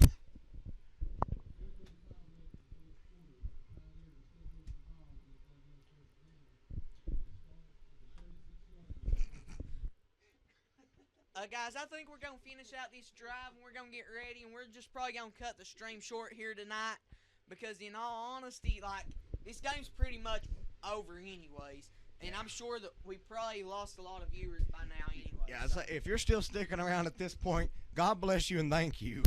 Yeah, really. Guys, we got 4:30 left now in the 4th quarter of action, and it's been a good one up on Miner Mountain. It feels good just to be announcing football yet again. Milam dropping back the pass, and it's caught, and it's still going. It's Owens. He's down at the 4-yard line. Big boy pickup by the Pioneers. Yeah, that was a very big gainage of yards there. 4 minutes left in the game. Another 1st down. They're at 1st and goal now, looking to score. Not much they can do, but just looking to make the margin just a little bit smaller now, Kyle. Oh, yeah. 4:09 left in the 4th quarter of action.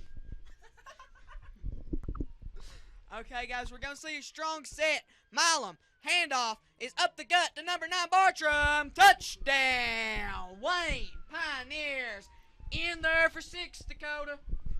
Definitely. It was a good job by the Pioneers there, chucking the ball deep. Great job by Milam on finding the most open receiver he could find there. And it was a good job by the receiver on catching it. Great job by the Pioneers on scoring again. Oh, yeah, Bartram finding the end zone yet again. That's his 3rd on the night. What a play by Bartram. This kid's putting on a show, Dakota.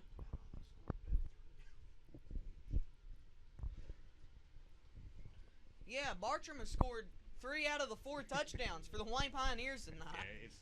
He's definitely been doing a really good job as the Pioneers come back out, Kyle. We'll see what they got up their sleeve this time. It's going to be, of course, you guessed it, that strong set we've saw all night long, all night strong. Milam taking the snap. He's going to play action. He's looking to throw. Wide open receiver. Oh. And straight through his hands. Oh, that would have to suck. Number 19 there was the intended receiver, White Milam. Oh, I wonder if there's any relation, Kyle. More than likely. I We don't do know. our research on the game aspect. We don't do the family tree, too, Dakota. I mean, I would figure that there is, I don't know, too many Milams. That's the truth. 3:43 left here in the fourth quarter. Mingo Central up big, 47-28. It's been a great ball game.